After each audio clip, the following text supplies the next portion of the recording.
After 14 long weeks, the off-season is officially behind us. Welcome to the NASCAR Gander Outdoors Truck Series Race Day, part of Advent Health Speed Weeks and presented by Toyota. There is no better place to kick off the season opener for the truckers than under the lights at Daytona International Speedway, the world's center of racing. Hello, everyone, and welcome into our Race Hub studio. I'm Caitlin Vinci alongside two-time Truck Series champion Todd Bodine, along with Jeff Hammond. Guys, a lot of changes in the offseason. New faces and new places. We have a new sponsor. What are you most looking forward to about this year? Well, Caitlin, the thing that I love about the Truck Series, you know, we get these new faces every year. These kids coming in and new faces and new races. But the one thing that never will change with the Truck Series is we always have great races. Oh. Dadgummit. I mean, at the start of the year, I don't want to have to agree with him right on the get-go, but you're spot on. You're spot on because of the fact that no matter what happens in this series, year after year, young guys come in and leave, we still get unbelievable racing in each and every race that we go to. And tonight, I promise you, will be no different. This race is going to be incredible. All right, well, all three of us can agree it is going to be a show tonight in Daytona. So time now to send it out to the racetrack and check in with our reporters on pit road for the year. And we welcome the newest member to the team, Jamie Howe. Thank you. One of those new faces to keep an eye on is 21-year-old Natalie Decker. She's coming off a full season in ARCA. She's joining DCR as a full season. She's going to do a complete mix of races. She's going to race in K&N Pro. She's going to do some ARCA. She'll do at least 12 races here in the Gander Outdoors Truck Series. In her first race tonight, she gets to line up on the 6th row. Qualifying went well. Her confidence is high. I'm watching her, Alan Cabana. Hey, Jamie. You know, when we associate dominance in the Truck Series, we think of Kyle Busch Motorsports. But last season, the organization won just 3 times, 2 of them by Kyle Busch himself. He is not in this race tonight, but he has 3 young drivers who can win this race, including pole setter Christian Eckes. We'll see if they can reestablish dominance. No better place to do it than Daytona, Hermie. Well, Alan, most teams at the end of a long season want some time to recoup, reset, get ready for a new season, but not this 98 team of Grant Enfinger. They finished 2018 strong, including a win at Las Vegas, a runner-up finish at Homestead Miami Speedway. The goal for this team, bring the momentum of 2018 into 2019. Driver, crew chief, and sponsor are all intact for this race team. Caitlin? Thank you, Hermie. Great insight there from our reporters. We heard them talking about kind of some of the veterans in the series, also some of the young people, Natalie Decker, Kyle Busch Motorsports teammates. What do you think that balance is going to be like this season with the veterans and the young ones? Well, I think it's going to be the typical battle we have every year. You know, these young guys, they know one thing, and that's wide open every lap, as fast as they can go, bouncing off the walls in other trucks. They don't know any better. But then we got our 3 veterans, and especially Johnny Sauter and Matt Crafton, will be there every year. They understand a little patience. They know what these kids are about, how they race, and they kind of a little patience with them. Yeah, well, the thing is, Ronnie, I'm glad you're using that word because that's the one thing the young kids don't seem to have. And you mentioned Johnny and Matt Crafton. How about Timothy Peters? There's another one of those veterans that's in this series that if they can talk to these young guys and tell them one thing, you're not going to win this race on the first lap. So that's the main thing as we move forward, not only tonight, but throughout the entire year. Slow down to go fast and make sure of what you're getting ready to do before you do it because you may wind up paying a big price for it. Yeah, but when you were 18, did you slow down? Heck no. No. No. Yeah, that's not fun, right? No, it's not fun at all. But that's what these kids need to do. Yeah. All right, well, let's go ahead and take a look at the starting grid for today's big race. How about this front row? We've got the 18-year-old from New York, Christian Eckes, on the pole with the 42-year-old David Gillen starting second. That's pretty impressive for Christian Eckes. Further down the line, we have Grant Enfinger, a Talladega truck winner in the past. Also, Brett Moffitt there in 8th, our reigning champion. But coming up on NASCAR Race Day, after a championship run, Brett Moffitt was forced to move on, but his landing at GMS has him eyeing another title. The guy he displaced, veteran Johnny Sauter, who finds himself back with an old friend. We will chat with him coming up on Race Day. That all continues next on FS1. Welcome back to NASCAR Race Day. We are getting you set for tonight's Gander Outdoors Truck Series kickoff. And there is last year's champion Brett Moffitt, his 24 truck. He will roll off 8th for tonight's race.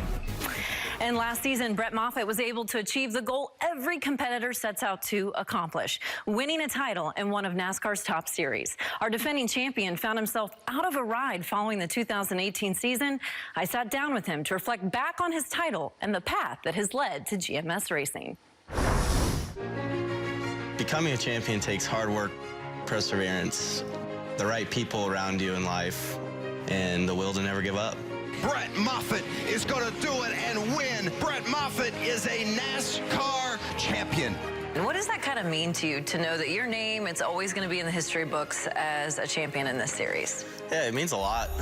You know, obviously that's everything that you want to do in your career is become a NASCAR champion from a young age of racing go-karts. So to be able to accomplish that last year was huge for myself and my family and everyone who supported me. And it was the final check mark on the season, I would say. It was a hard-fought championship, a lot of kind of ups and downs throughout the season, not really knowing week to week what sponsorship was going to be like. Brett Moffitt, the smallest of the championship teams. They faced a lot of challenges with funding this year. It was just a huge distraction for everyone on our race team, and you know, just trying to get week to week was a struggle. As a competitor, you feel like if you go out and win, you're doing all you can do. You know, Chicago really stands out, where we didn't know if we were going to go, and we ended up winning. That was big, and it speaks to the people they have over there, and it was just great to be a part of it. You know, with maturing and dealing with those situations and being able to win a championship was just a huge confidence boost for myself. So you win the championship, the off-season comes, and once again, you find yourself in a unique situation where you're not sure if you have a ride.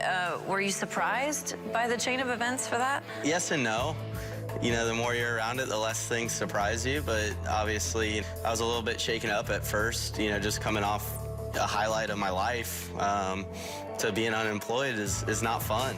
How do you keep yourself staying positive through all of it? It's super hard. It is, you know, I'm not gonna lie. There's times you get down and mad, angry, sad. You know, all those emotions go through you, and I guess sulking over it doesn't get anything done. You know, sometimes you just gotta sit back and laugh at it and move on and try to steer your ship in the right direction. Thankfully, the folks here at GMS have given me this opportunity, and I feel like it's truly the best place I've ever been in my career, and I think I'm looking forward to making the most out of it. Brett Moffitt demonstrating a lot of maturity there, kind of going through that point in his career. But when you look at 2018, what impressed you the most about what he was able to accomplish? Well, I think what was the most impressive is the way they did it with the team that he did it with. Underfunded, you know, the underdog all year long. And Brett will tell you, he gives all the credit to that team and Scott Zipadelli and the guys on the team. He felt like they put him in the position to be able to go out and be successful, win races, run up front. He knows why he was there, and that's what it takes as a driver, is understanding that. But now he's with a new team. Jeff, how quick do you think it's going to take him to get acclimated to that new team? Not long. That's what he does best. Whether it was at Michael Waltrip Racing, whether he drove for Red Horse a few years ago, but now he's with Jerry Baxter at GMS. These guys are going to figure out how to make magic, because one reason only. Their driver wants to be a champion. He wants to win races. He's got that kind of dynamic, and I just think it's in his DNA to never give up, and I think you'll see the same thing this year. Yep. Yeah, and there's another part of this story. It's the driver who's piloting the 13 truck this year. So with Moffitt's move to GMS, it was unknown if Johnny Sauter would find a ride for this season, but he eventually landed with his old team at Thorsport, and right now he is standing by with Hermie. Well, thank you, Caitlin. Got Johnny Sauter. Now, Johnny, back on January the 9th, you were alerted that GMS had other plans and you didn't have a ride. So give us the short version of how all this came together to get you back to Daytona, back with Thorsport with a chance to win races.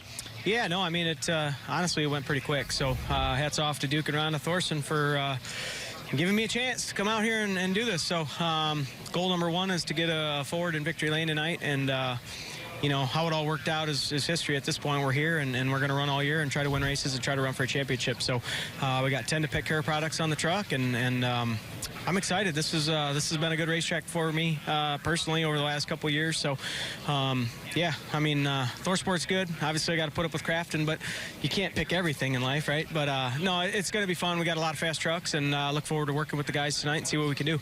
You got 3 wins at this racetrack, so you know a little bit about what you need to get it done. After all the practice, all the qualifying, how do you assess your chances? I mean, if you can survive, that's number one key. So I always tell people when you come down here, you got a 50-50 chance. And they go, of winning? And I go, no, of finishing. So if you keep that mindset, just be patient all night. Like I said, work with your teammates. That's the number one goal is like I said, to get a forward victory lane. So, you know, it's hard. It's easier said than done. I mean, you do have to have a little bit of luck on your side. But I feel good. I'm just happy to be here. And I know we're going to win races, and that's what it's all about. Well, Kayla, watch out for these guys tonight. Johnny Sauter, Joe Shear back together at Thorsport. Watch them make their way to the front tonight. Yeah, Hermie, those two definitely a dynamic duo. But do you think old Johnny has something to prove, a little chip on the shoulder? Well, I tell you, the thing that I take away from... Don't you sugarcoat this, right? You know good and well he's got a chip on his shoulder because you'd have one and I would have one. He's definitely going to have a chip, but the thing that I took away from that interview is he's looking forward. He's not looking back. He knows all that's in the past, looking forward, thankful to Duke and Rhonda for giving him a chance, bringing him back, knowing that he can win races and maybe another championship. That's yeah, right. the thing is right now, he gets an opportunity. He can go to victory lane tonight and say, now take that. He's got a chap butt, that's for sure. Exactly right. And what a great place to do it, a three-time winner at Daytona. But up next on race day, we check in with a young star in the making, Harrison Burton. He gets set to begin his rookie campaign, and we will chat with him. And we are not far away from tonight's race to kick off the Gander Outdoors Truck Series season. Stick around, racing from Daytona next. Welcome back to NASCAR Race Day. Kyle Busch Motorsports has a new face in the 18 truck for this season. Rookie Harrison Burton will certainly look to make some headlines, and right now he is with Alan Cavana. Harrison Burton getting ready to start his first race ever in a truck at Daytona.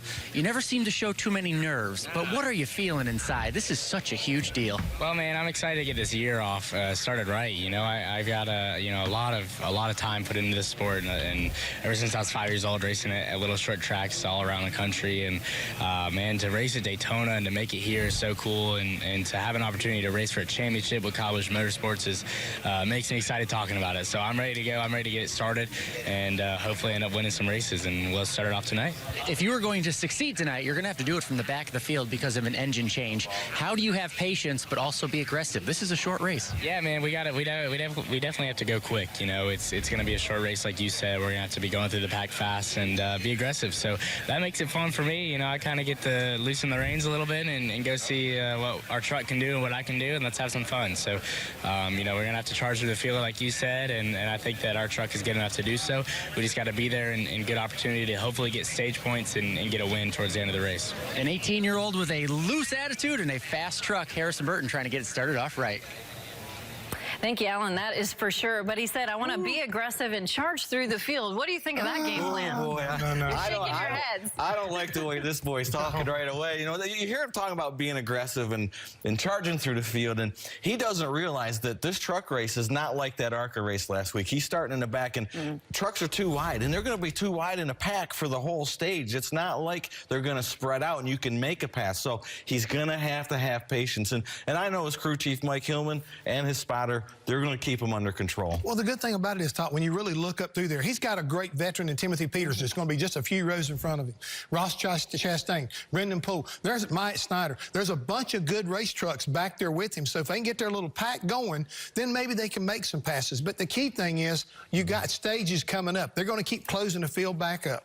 He's going to have to get with some help. That's for sure. That's all you got to do. Don't get in a hurry. Yeah. Patience. Patience. And that brings me to the rookies. We've been talking about, will they have patience? So let's take a look at the contenders of Rookie of the Year and full-time rides. We got Sheldon Creed in the 2 truck for this entire season. Tyler Dipple, Gustine, and Spencer Boyd all driving for Young's Motorsports this season. And there's Harrison Burton. We've been talking about him quite a bit in that 18 truck for KBM. Brendan Poole will be piloting that 30 for On Point Motorsports throughout the course of the year. All right, guys, it wouldn't be a race without our DraftKings picks. So you have $50,000 to work with. I need you to pick 6 drivers. Go first. Todd, you're up first. Okay, so, you know, the guy that I like as my favorite is Grant Enfinger. You know, Grant has won a Speedway race. He won at Talladega. But what I like about Grant and Jeff Hensley, they're coming off a great season last year. They came on strong the second half of the year. And my value pick, Clay Greenfield qualified in the 9th position. He has got a fast truck, and I'm telling you, Clay could win this race. Yeah, not bad. You made those picks before qualifying, so that's impressive. Jeff, who you got? Well, to me, when I start looking at somebody you got to talk about, it's got to be Johnny Sauter. He's won here at Daytona how many times? 3 times. I like him as far as my superstar, and my value pick has got to be Brennan Poole, starting deep in the field. A lot of experience. I think he can be very much a threat tonight. I don't know who's got the better lineup between the two of you. I do. I got it. Oh, well, we're never going to agree on that, right? Absolutely not. All right, we are just moments away from the start of tonight's race. Action really picking up down in Daytona. Stay right here with us. We'll be right back on FS1.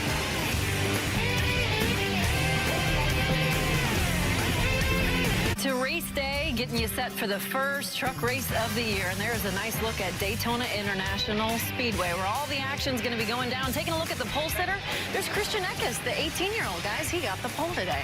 Yeah, I'm loving our front row. You got the 18-year-old and the 42-year-old. I mean, that's opposite ends. Yeah, but you got to take care of him as far as that's concerned. That's right. Well, we are so close to the start of this race. Let's go ahead and send it trackside for pre-race ceremonies.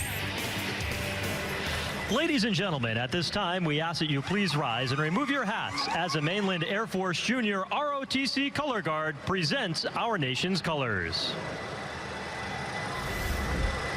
Please remain standing as Ronnie Barton, retired pastor of First Baptist Church of South Daytona, offers our invocation. Let us pray. Our Father, we thank you for a beautiful night for racing.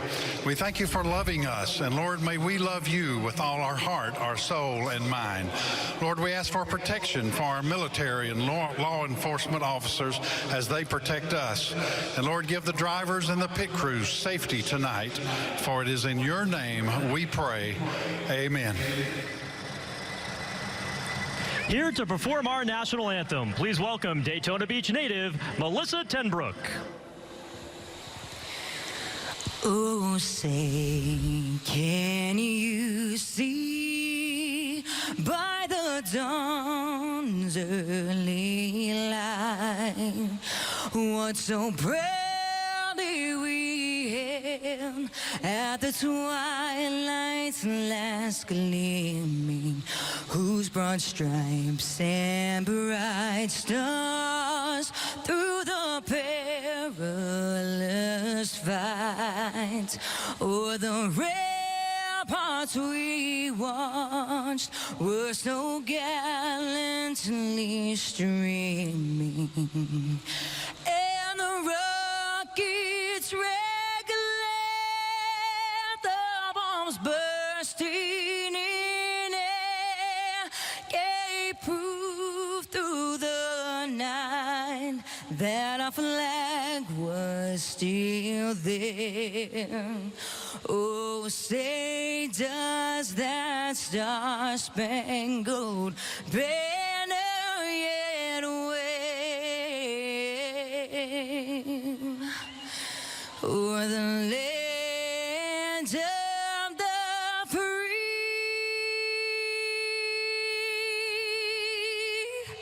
and the home of the brave?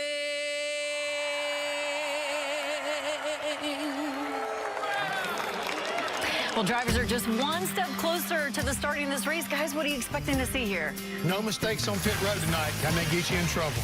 I expect to see the lack of patience by a lot of drivers. That's right. We've been talking a lot about patience, exactly but right. there's a big prize on the line, and that is a victory at Daytona, which is what every racer wants to get their season started out with. So that does it for us here in the studio. Thank you, Jeff. Thank you, Todd. Let's send it out to Vince Welch and the guys calling all the action in the booth from Daytona International Speedway. Thanks a lot, Caitlin. Well, it's only been 3 months, but it has been way too long. Welcome to Daytona. It begins anew tonight, the season opener for the NASCAR Gander Outdoors Truck Series. And in tune with a new series sponsor comes new faces in new places, like last year's champ Brett Moffitt. He's departed Hattori Racing and taken a new seat, a seat at GMS, once occupied by Johnny Sauter. That's right, there's Sauter, last year's Daytona winner, won 6 times last season.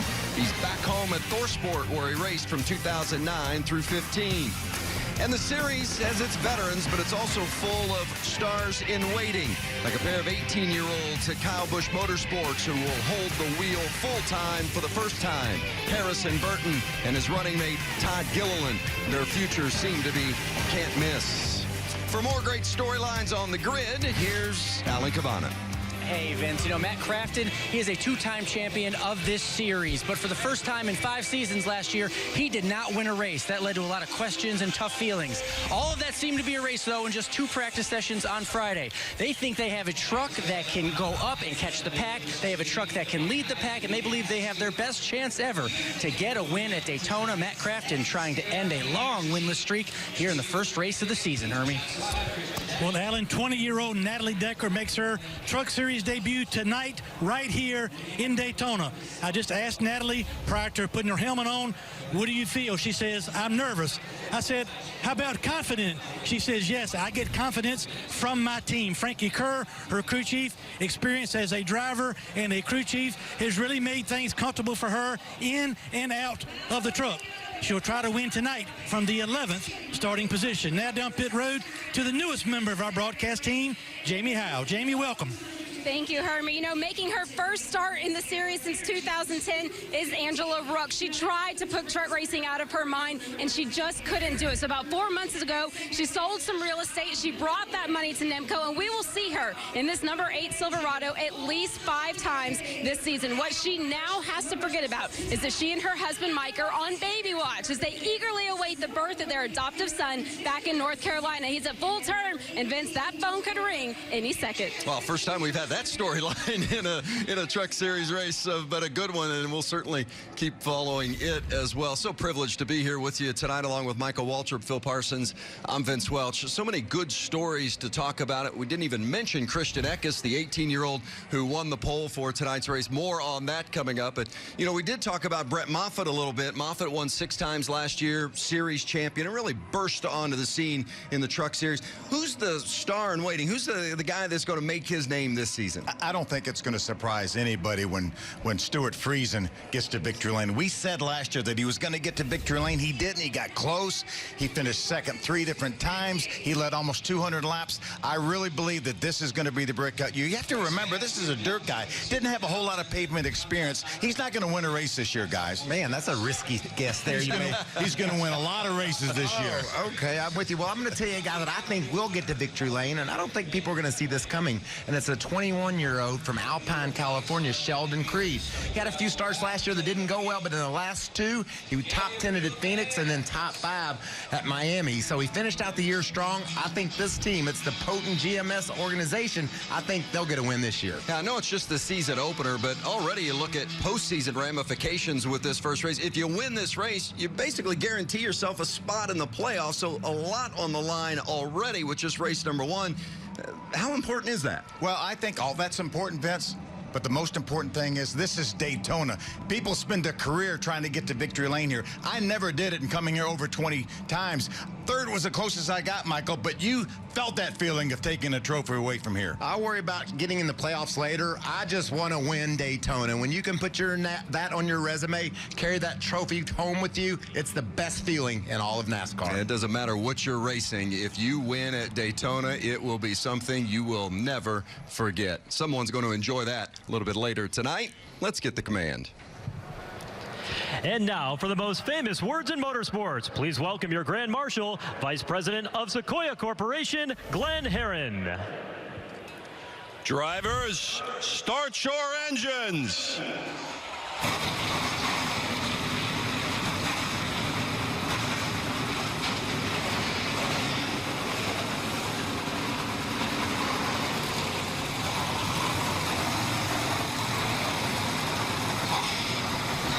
Trucks are fired. Everybody's ready to roll. 32 are lined up. 1 will go to victory lane. We qualified this afternoon. We're under the lights to go racing tonight. This is Daytona, the grandest stage of them all. The championship begins here. We're going to see action. It's anybody's race. The lights are on at Daytona. The green flag is waving.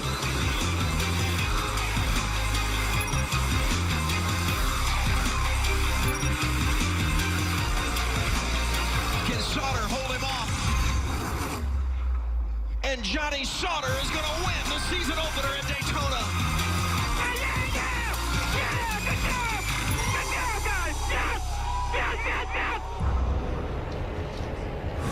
Winning at Daytona, nothing like it.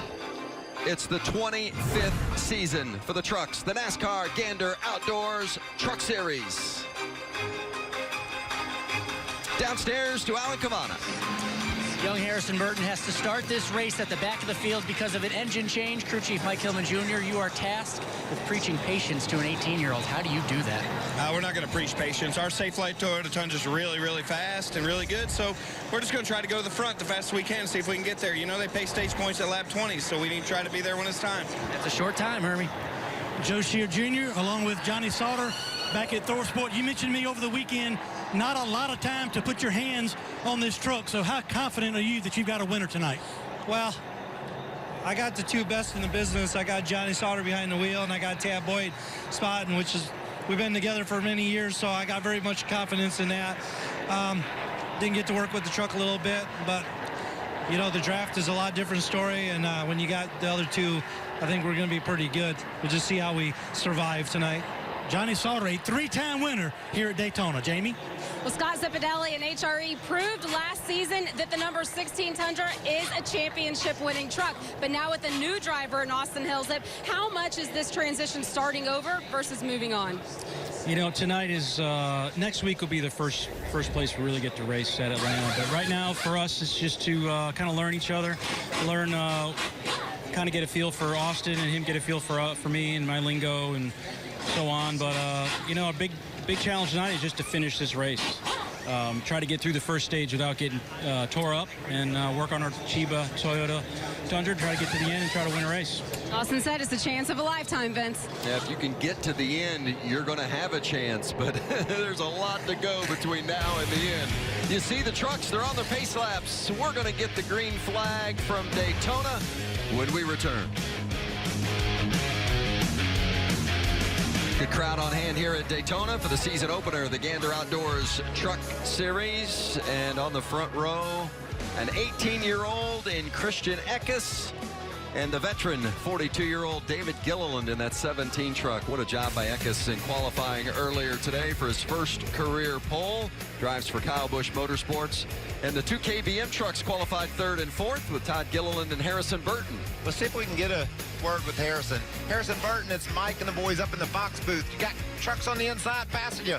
You're having to fall to the back. How do you get back to the front, buddy? Well, man, I think we're just going to have to be aggressive all night long. This championship format, stage points are so big, so we're going to try and get back up there and get some of those. It's not a good sight to see right now, man. I liked it better up front, so we're going to try and get back up there. Well, I'm sure it's going to be fun to watch. Your crew chief Hillman said you would be aggressive and drive to the front. Your buddy Todd Gilliland's got his dad out there. You ever think about asking yours to come out and help you?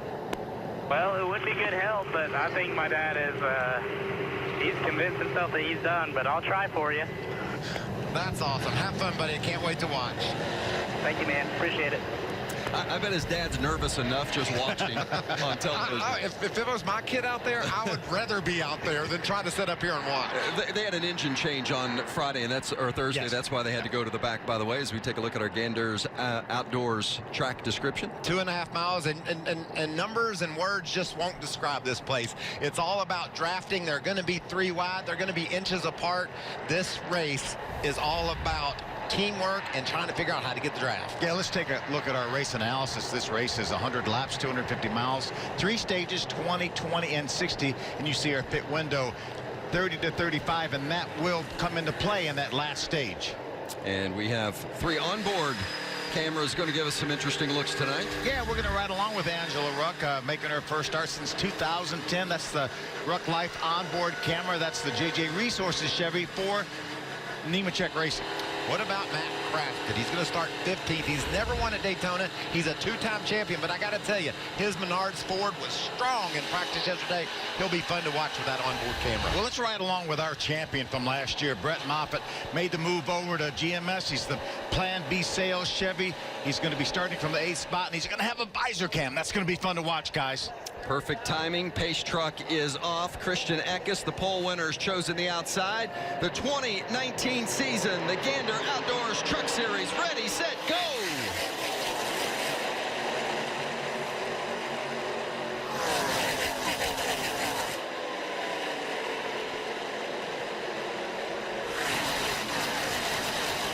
Double yellow line is your friend here, I think, guys. You can't go below it to pass, but you'll ride along on the edge of it and protect your position as Eckes has gone from pole position to start this race to the lead. I think that was a little manufacturer cooperation there on the start. Eckes was able to get over ahead of David Gilliland and down to the bottom. You talked about the bottom being your friend, but look at the strong run by Sheldon Creed up in the outside.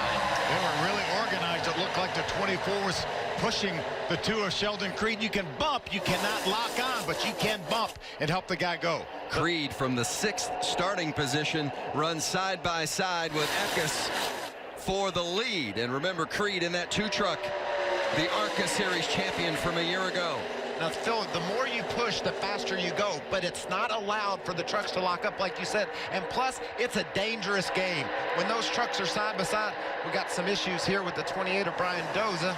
We don't have a caution yet. He had an issue there. But when these trucks are so close, look at him wiggling around. That's just a recipe for disaster. You'll push a guy sideways like we see right there with David Gilliland. That was Todd Gilliland pushing his daddy. He pushed him sideways. Remember the ARCA race? We had a couple situations where the guy being pushed got turned around. Looks like a problem for the 17 of Gilliland, and that's why he got a shove from his son. There's an issue, and David Gilliland is bringing it down. He's going to have to come to pit road. Is that a flat left front? That's what it looks like. You see how low the splitter is to the racetrack. So he slowed up big time, and Todd Gilliland ran into the back of him to give him a big push. And there's his teammate, Natalie Decker, also with an issue, some left front damage in that 54 truck. And a lot of damage to the hood on her truck as well. Look how that tire has destroyed the fender and the hood on that truck. For some reason, did both of those trucks have left front tire failures on the first lap of the race? She's got more issues than that. She's tore her oil line off right there. And that's a big problem for Natalie Decker, making her first Truck Series start here at Daytona. That'll bring out the caution as she's on pit road. And it is indeed out. And there you see pulling Natalie Decker out of the truck. The crew right on hand to get that fire out. Wow, I'm glad to see her get out of that truck. Looked like she maybe fell down over the wall, probably overcome by smoke. Decker making her first Truck Series start, and she's teammates with David Gilliland, who we initially saw having an issue and slowing up. Wow, there's so much that went on there early. We saw the bouncing around of the trucks. Robbie Lyons, the 42 truck, obviously has gotten to the outside wall. And watch that 17 of Gilliland, second in line. Well, we're going to see the back of the replay first. Yeah, an issue for the 28 of Brian Doza. That got into the 42 of Robbie Lyons. That's why he got into the outside wall. But, you know, you can let your air pressures down on your left side tires and promote grip. That helps. There you see Doza with the issue, goes up and catches Lyons. Robbie did a great job of keeping in the gas. No caution yet. No caution yet. All clear. I think minimal damage to the right side of that truck. But you just wonder how those teammates could have had left front tire failures, one at the front, one at the back, the within same issue. seconds of each other. Phil, every year we come down here, and I know the racing is going to be crazy, and they're going to be bumping, and they're going to be weaving and wobbling. But every time it starts, I still can't get over how crazy it is. You can see the left front tire is already flat right there, guys. The 17 of David Gilliland, and that's his son there getting into the back end of him. But David had nowhere to go with that left front going down and slowing up. And I think David's experience, he realized he had an issue. He was able to back her down. And maybe Natalie, with a lack of experience, had that same issue, but didn't understand what was going on. And Austin Wayne, oh! The crew member for Brian Doza. Not sure if that was one of his crew members or not. And then again, here was what Natalie Decker was dealing with. And you could see the fire come around the A post, the window post, back into the driver's cockpit. What a crazy start to the race. It was actually her pit stall right there that she was able to get stopped in, and her guys came over and grabbed her. And there she is up on the pit box, and obviously a very traumatic experience for her first Truck Series race. And well, it's got to be, I was going to say, it's got to be heartbreaking. She was so excited and so optimistic about how the race was going to unfold for her. One lap, and it's over. Talking with her crew chief, Frankie Kerr, there about what happened. and he's going to encourage her. I know it's just bitter disappointment. Glad happy she's okay, but sad she couldn't get those valuable laps and track time to learn more.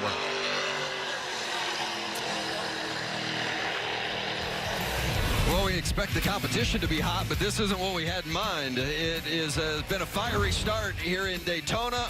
Everyone fine. That's the good news. Major cleanup here at Daytona for incident involving Natalie Decker, and in fact several trucks involved, although not a big crash by any stretch, but just several trucks having their own individual issues. And this is where it all started back in turns 1 and 2 with Brian Doza in the red and white truck. He's leading that second pack down there on the bottom.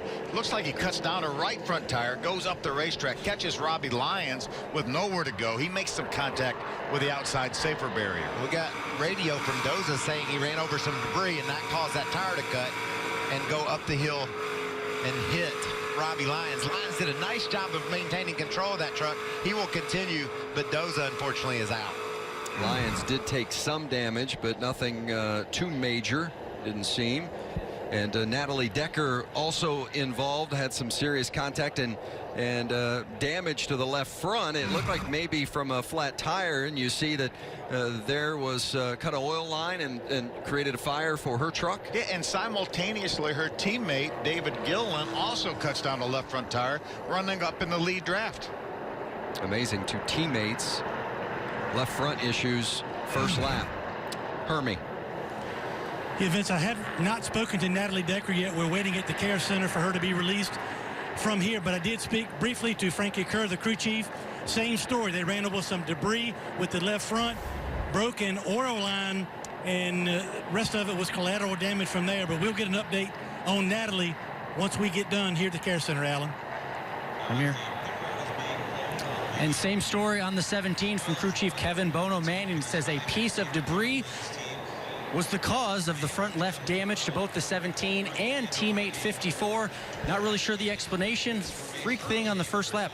Kevin Bono Manning says a piece of debris is what caused the damage on both the 17 and the 54 to have those left front tires go down, guys. Wow, how freakish is that? Teammates, and keep an eye, there's the 17, and you said the left front was already down there. Yeah, the left front's down right here. Obviously, Todd in the 4 truck does not realize it's down. David's trying to get slowed down so he can make this corner here. Well, I'm telling you, Todd did a heads-up job of not just pushing his dad, keeping against that truck and causing a bigger issue than we had there. I can't believe they made it through that mess. And all the other trucks as well getting around him. Well, there's that cut in the 17 tire, so obviously some serious, something significant on track that he ran over. Johnny Sauter taking this opportunity to come to pit road and a chassis adjustment and get some gas. And you may wonder why Johnny Sauter and some of these other guys are coming down pit road here, including Harrison Burton. But see, they don't have to stop at the end of stage number 1 at lap 20. I think this puts them in the window that they can go to the end of the second stage, so they can keep track position at the end of stage 1 by staying on the racetrack. This will be a great moment in this race to watch what Burton and those teams decide to do. Do they take it easy to lap 20 to keep themselves out of trouble, or do they keep with the plan and charge, try to get stage 1 points? We go for stage points, Michael. That's what we do. Try to get stage 1 points and then stay out and dominate stage 2.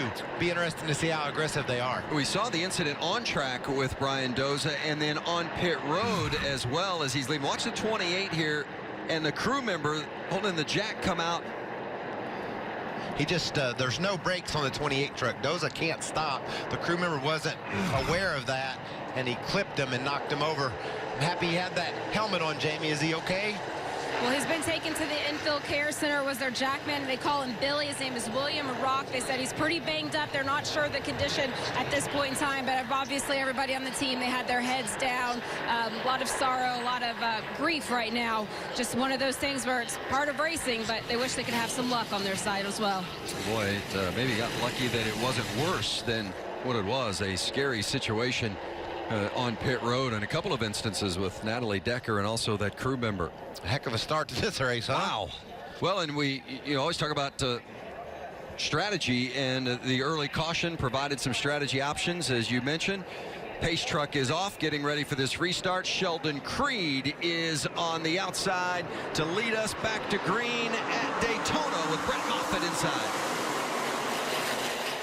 And Harrison Burton back to pit road. Maybe a penalty, you think? It looks like he's perhaps doing a pass through like it is a penalty situation. No, he's going to go in his box.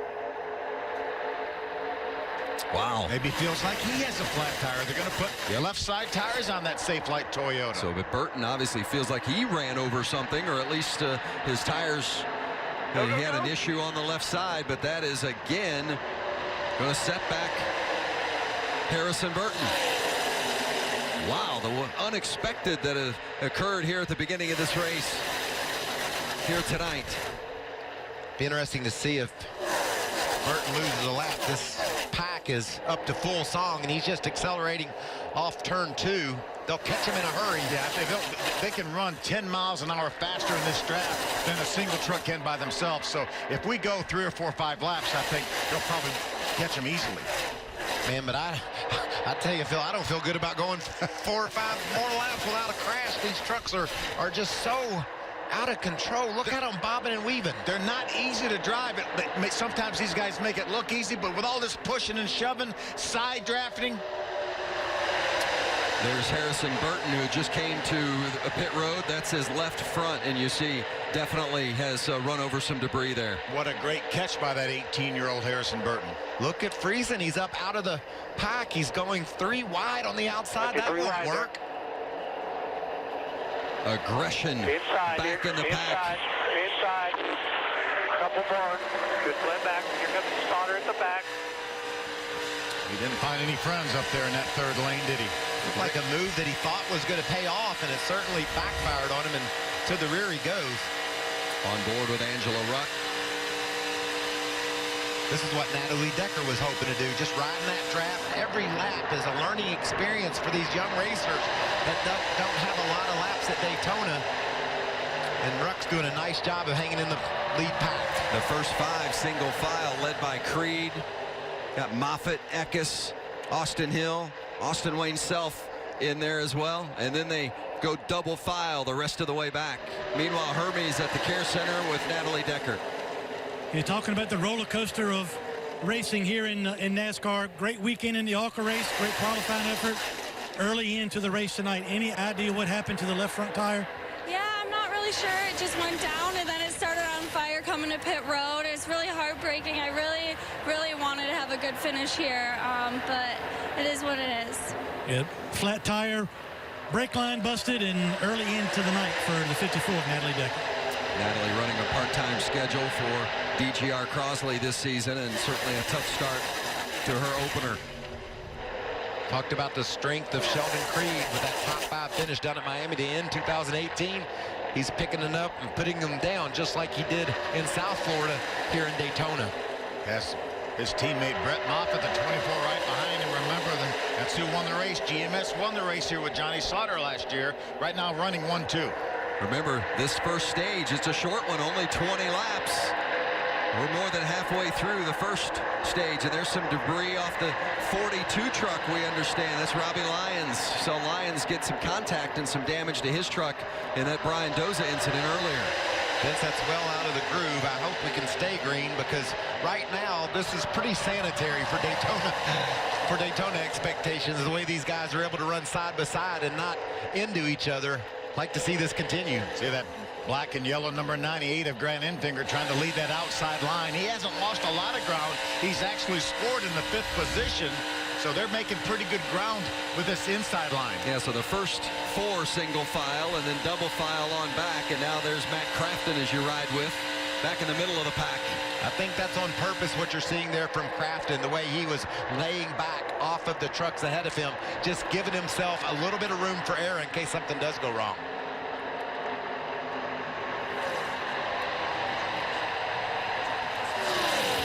Tried to play, you can see the pack approaching Harrison Burton right now. They're tried to play some strategy, the 18 team did, by coming in for fuel earlier, and when they did, they noticed a left side flat tire, but they noticed it too late. Harris had left his pit box, so he had to come back around and change those left side tires, and you can see the position that he is in now. They're going to have to do some work to get back to the front of this field. Vince, these guys have to be careful when they catch Burton. They're going to be 3 wide at some point, and these trucks are hard enough to drive when you're 2 wide. I just hope they can get around Burton without having an issue. Right now, Harrison Burton will be the only truck 1 lap down. We're going to have a caution flag for the end of stage 1 in about 5 laps. And if they can just stay straight, guys. It's like they're prowling on Burton as Burton goes up high now, knowing that the steamroller is coming, and it's all single file. What's the difference in speed between Burton and the inside line? 10 miles an hour, probably. Wow. I think these guys will draft around here to over 190 miles an hour, and he's probably only able to run about 180, maybe even a little less than that by himself. This is the 3 wide I was talking about, and through the tri-oval, these trucks are tricky to hang on to. I think it was so smart that he moved to the high side of the racetrack, didn't make those guys pass him in the middle lane and above him. I think a great move by Harrison Burton, and he's going to be rewarded probably getting that lap back here in about 5 more. Yeah, and you saw there on the graphic a 12-mile-an-hour difference between the leader and what Harrison Burton was running. I believe if I was Burton, I would get out of this mess. Just let him sort it out till the stage ends. He knows he's going to get a free pass. No sense in taking a chance. I agree with you, Michael. I would back off and get a good ways behind this pack right now till we get to the end of the stage. Remember, the top 10 get stage points, so it's certainly beneficial for you in the long run if you can get inside that top 10, but a lot of jockeying back there beyond the first 5. Todd Gillen has been really working with the 98. Todd's in that block number 4, the 98 of Grant Enfinger. They've stayed together since our restart here. Now Grant's going to jump to the inside in front of that blue truck of Clay Greenfield. And just to the right there, this is on board with Matt Kraft, and just to the right, that's David Gillen in the 17 Fred's truck. They've recovered from their flat tire in the lead pack. So Gillen is in great shape. Getting ready to put another truck, that's Robbie Lyons, in that white truck on the inside, putting him a lap down. See, Robbie's on the inside. Robbie's more than 1 lap down, so that will not affect Harrison Burton. But see how all this goes on by Robbie making these guys pass him above him instead of going up to the high side. Anytime you see a situation where trucks are 3 wide, just beware. You have to be precise and perfect to negotiate around them. Final laps here in the initial stage. The season opener at Daytona off to a wild start, and it's a sprint through this first 20 laps here in stage 1. And the Gillelans back together again. Son Todd, 18 years old, and his dad there in that 17 truck right behind the 4. We'll see if David can push Todd up there, up into the top 10, maybe get some stage points. There's some really good trucks lined up behind Todd right now. Is that the 27 truck? Yeah. Pulls out with a nice little run there, trying to get the outside groove going. Myatt Schneider does a nice job of gaining the momentum from behind, going with the push. They're going to make some ground on that high side. And remember, you can bump into the back of Myatt Schneider if you're that 4 truck of Todd Gillen, but you can't lock bumpers. You can't push him. You can just give him a constant tap on and off that back bumper. Boy, those trucks are dancing around, aren't they? This is crazy. You see the bumping right there. You see the 27 getting a little bit sideways after a bit of a bump from Todd. And you see Friesen, he tries that 3 wide on the outside again. It didn't work at all earlier, but he's not giving up. Single file at the front with Sheldon Creed, Brett Moffitt, Christian Eckes, the 16 of Austin Hill, Austin Wayne Self in there in that white and red 22. And then they're fighting for the final positions there in that top 10 as we're in the last lap here of stage 1. And look at Friesen, he goes 3 wide, but that's going to become 4 wide. There's a slow car truck on the bottom of the track. Can they make it through there? No! A little bit of contact back. Matt Crafton had to dance out of the way of that one. Chris Fontaine with a great save right there going by the 20. Yes, might have been the 02 of Tyler Dipple. He's being shown 3 laps down.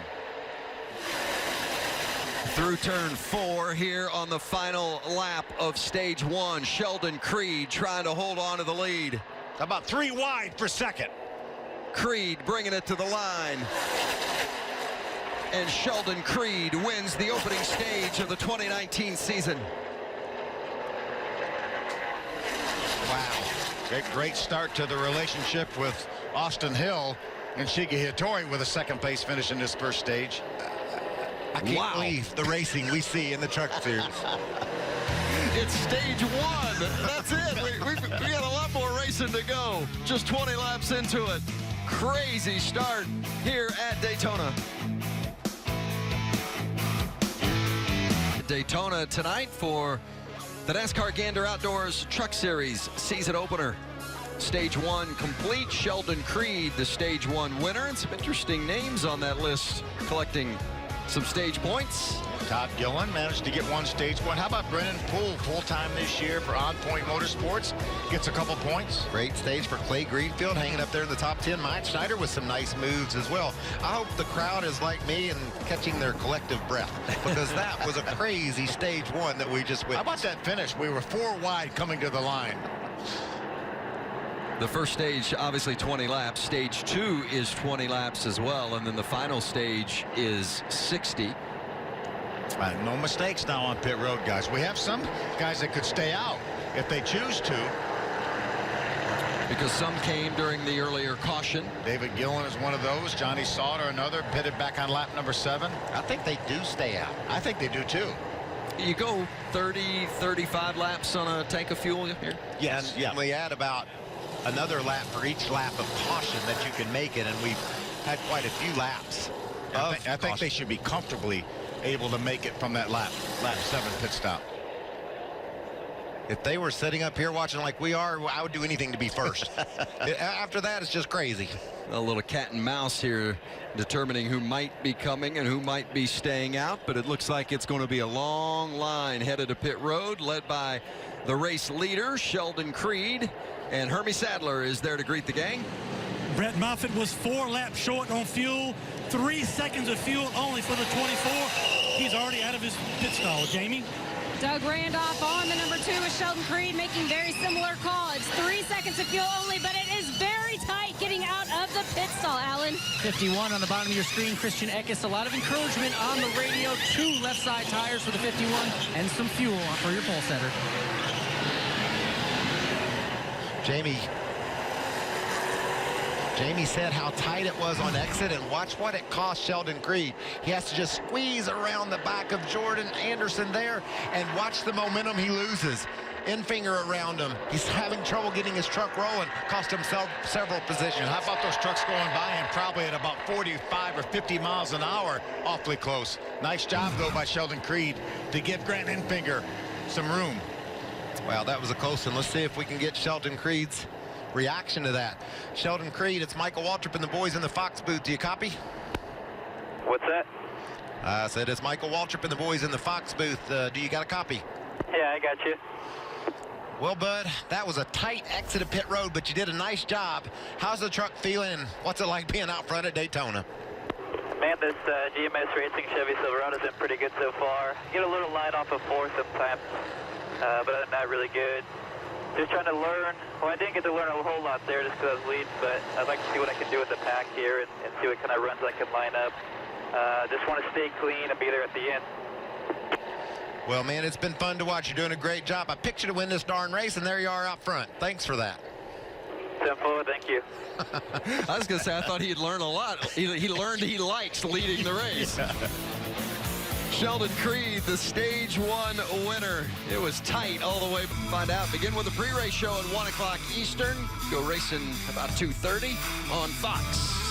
Those Chevrolets looked awfully fast, but man, those Fords were pretty good racing, weren't they?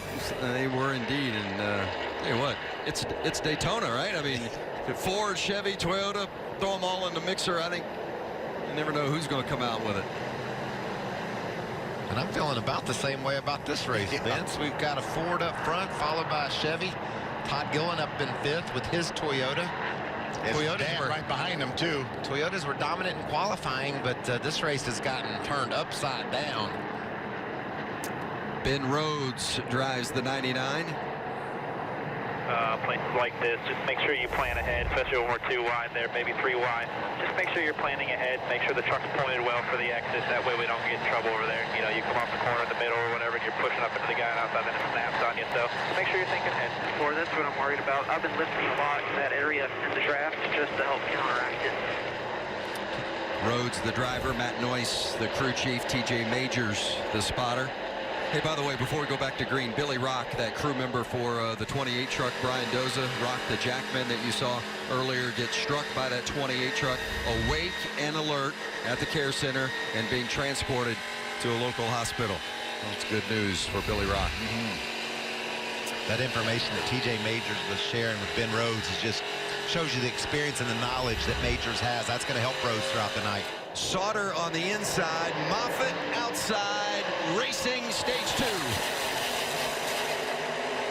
Johnny has his teammate Grant Enfinger lined up behind him. A couple of GMS teammates on the outside line. And they're tighter together, so they should make ground against Sauter. And you see they're able to do just that.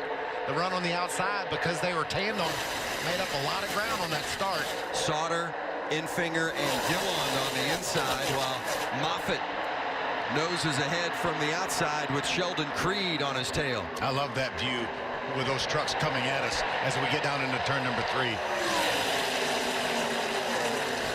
We talk about experience versus youth. I think in this situation it'd be a lot better if I was inexperienced, about 18, 19 years old, and didn't know what I was looking at.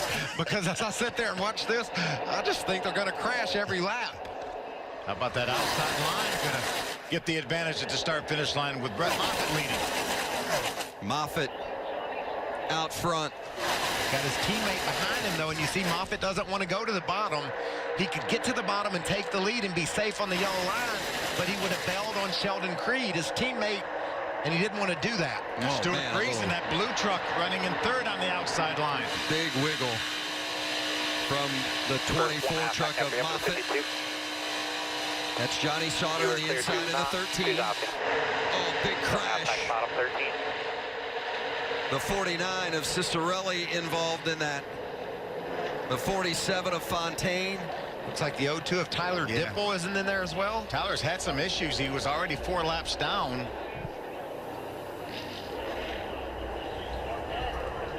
Turn 3, and there's the damage. A lot of damage to Chris Fontaine's Toyota.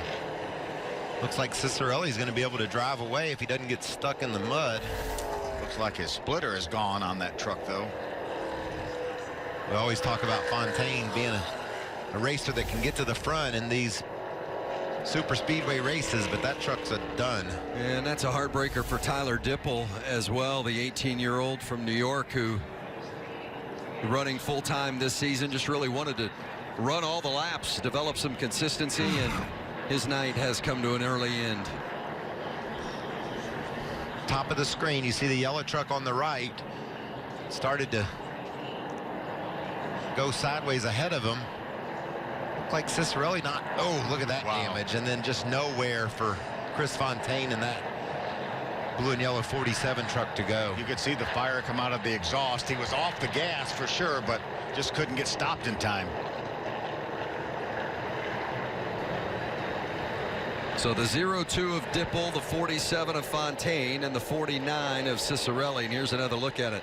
Oh, it looks like Timothy Peters maybe got a bump draft that went awry, and Dipple was just an innocent bystander in that, trying to dodge what potentially was an issue, and then Fontaine with nowhere to go. It just slides right up in front of Chris Fontaine. Well, that's a group of drivers behind them fortunate that they didn't get collected and gathered up in that mess. Could have involved a lot more than just 3 trucks. Sure could have. Yeah, if that happens, and that's why the wrecks are so big when they happen in the front of the pack. They were fortunate that it developed in the back. Third caution tonight, Christian Eckes coming to pit road. Some splitter damage in the front of that 51 truck for Christian Eckes. He's hit some debris somewhere. Now, will they take a look at that? Eckes was our pole winner in qualifying earlier today. There's that damage you were talking about, Phil. He hit something pretty hard right there, pretty significant too. Looks like the team is comfortable with the damage, though. There wasn't an attempt to repair it. There's Fontaine making his way to the ambulance. He'll have to take the ride to the care center.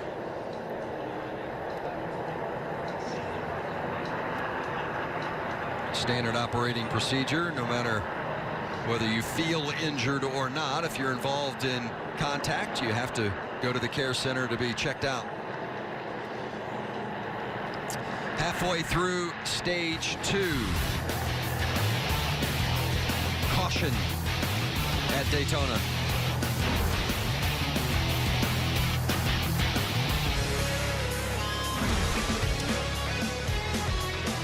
NASCAR Gander Outdoors Truck Series, Stage 2, under caution for the 3rd time tonight. Check in with Hermie. Well, Vince, basically on that last restart, we had GMS teammates on the outside, Thor Sport teammates on the inside. Brett Moffitt, once the caution came out, communicated this over the radio, trying to maybe help Sheldon Creed do a better job of them working together in the draft. Yeah, he needs to tell him to really, when he gets a big run, ease into me. He's kind of like shoving. You get the huge run, packs there, and I haul off, but I just pull away from him. So tell him to start lifting as he's getting into me just a little bit so that it doesn't push me too far out. And Michael, these drivers are so talented, even at young ages. Sometimes it's, you know, easy to forget that they're still learning each and every lap. And the reason why, Hermie, I think that lesson was so important for Brett Moffitt to teach Sheldon Creed is because they're going to line up on the bottom, nose to tail again. And you can see how aggressive Creed is. Moffitt isn't even off the turn yet, and he's packing air into the back of that truck. That's good, but he's doing it too aggressively. Watch even the flap on the back of the 24 truck flop up. So he's just trying to tell his spotter to tell Creed, calm down a little bit. Push me, but don't just shove through me. And Jamie, there's two sides to every story. Is Creed learning from this? He certainly is, and it falls straight into the strategy that he came into this race with. That the first half was all about learning, figuring out what works and what doesn't work. His spotter did relay that information to Sheldon. He told him, you're just going to have to pedal it a little bit more when you get up behind him. Don't push him quite as aggressively. That's exactly what Brett Moffitt was hoping would get translated over to Sheldon Creed. Pedal it.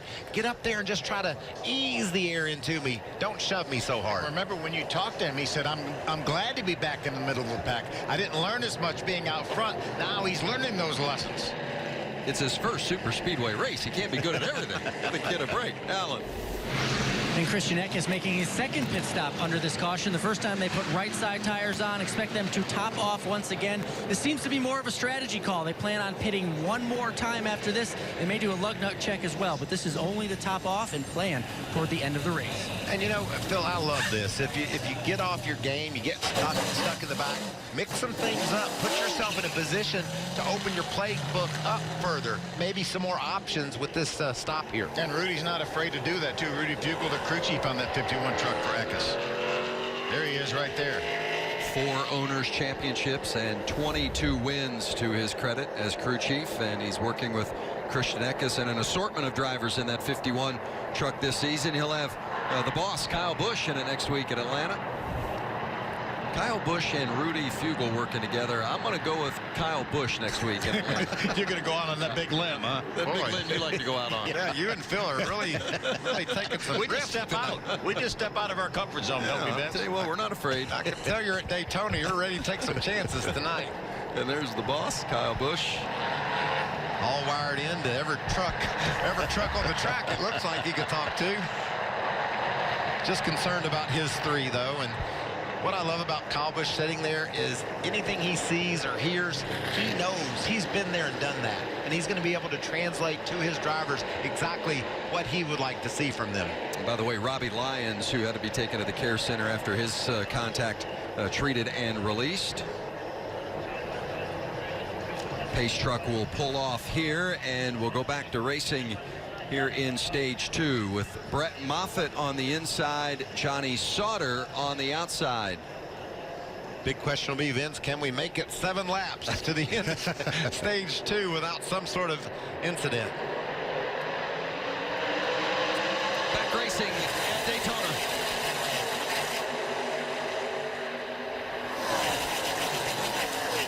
Teammates on the inside from GMS, teammates from Thor Sport on the outside once again. I like the short way around. 52 is half next to him. 13 is pretty tight door. Is that flap again? Bouncing up on Brett Moffitt's Chevrolet. You were clear the top 2, huh? Needs to not be locked. He can bounce, and I don't see a lot of bounce in there. NASCAR is watching every move these drivers make. Oh, And remember, they don't get a warning. They told us in the meeting this morning, they'll be warned in the driver's meeting. There will be no warning on track. You can get black flagged if you're caught to be. And there it is, 24 of Moffitt and the 2 of Sheldon Creed have been posted for locking bumpers. Black flagged. Now listen, guys, this is going to be tense. Can those 2 trucks pit? Have to pass through. Can they pit from the lead and not cause an accident? This is going to be tough. I would pull way over when we exit turn number 4, way away from the racetrack, and give those guys plenty of room. Some are going to ask, why would Moffitt be posted? He's not the one doing the pushing, but he's the recipient of the push. And their teammates, I think that might have something to do with it as well. So both Moffitt and the 2 truck of Sheldon Creed will have to come to pit lane for a drive-through, being black flagged for locking bumpers. And remember, Moffitt, we heard that radio from Moffitt talking about that very thing before going back to green. So here they come on pit road, and that puts Johnny Sauter in command with Grant Infinger behind him. They did a great job of getting out of the way of the rest of the competitors. And you know, those spotters on the roof were busy making sure everyone on the track was aware 2 of the front trucks would be hitting pit road.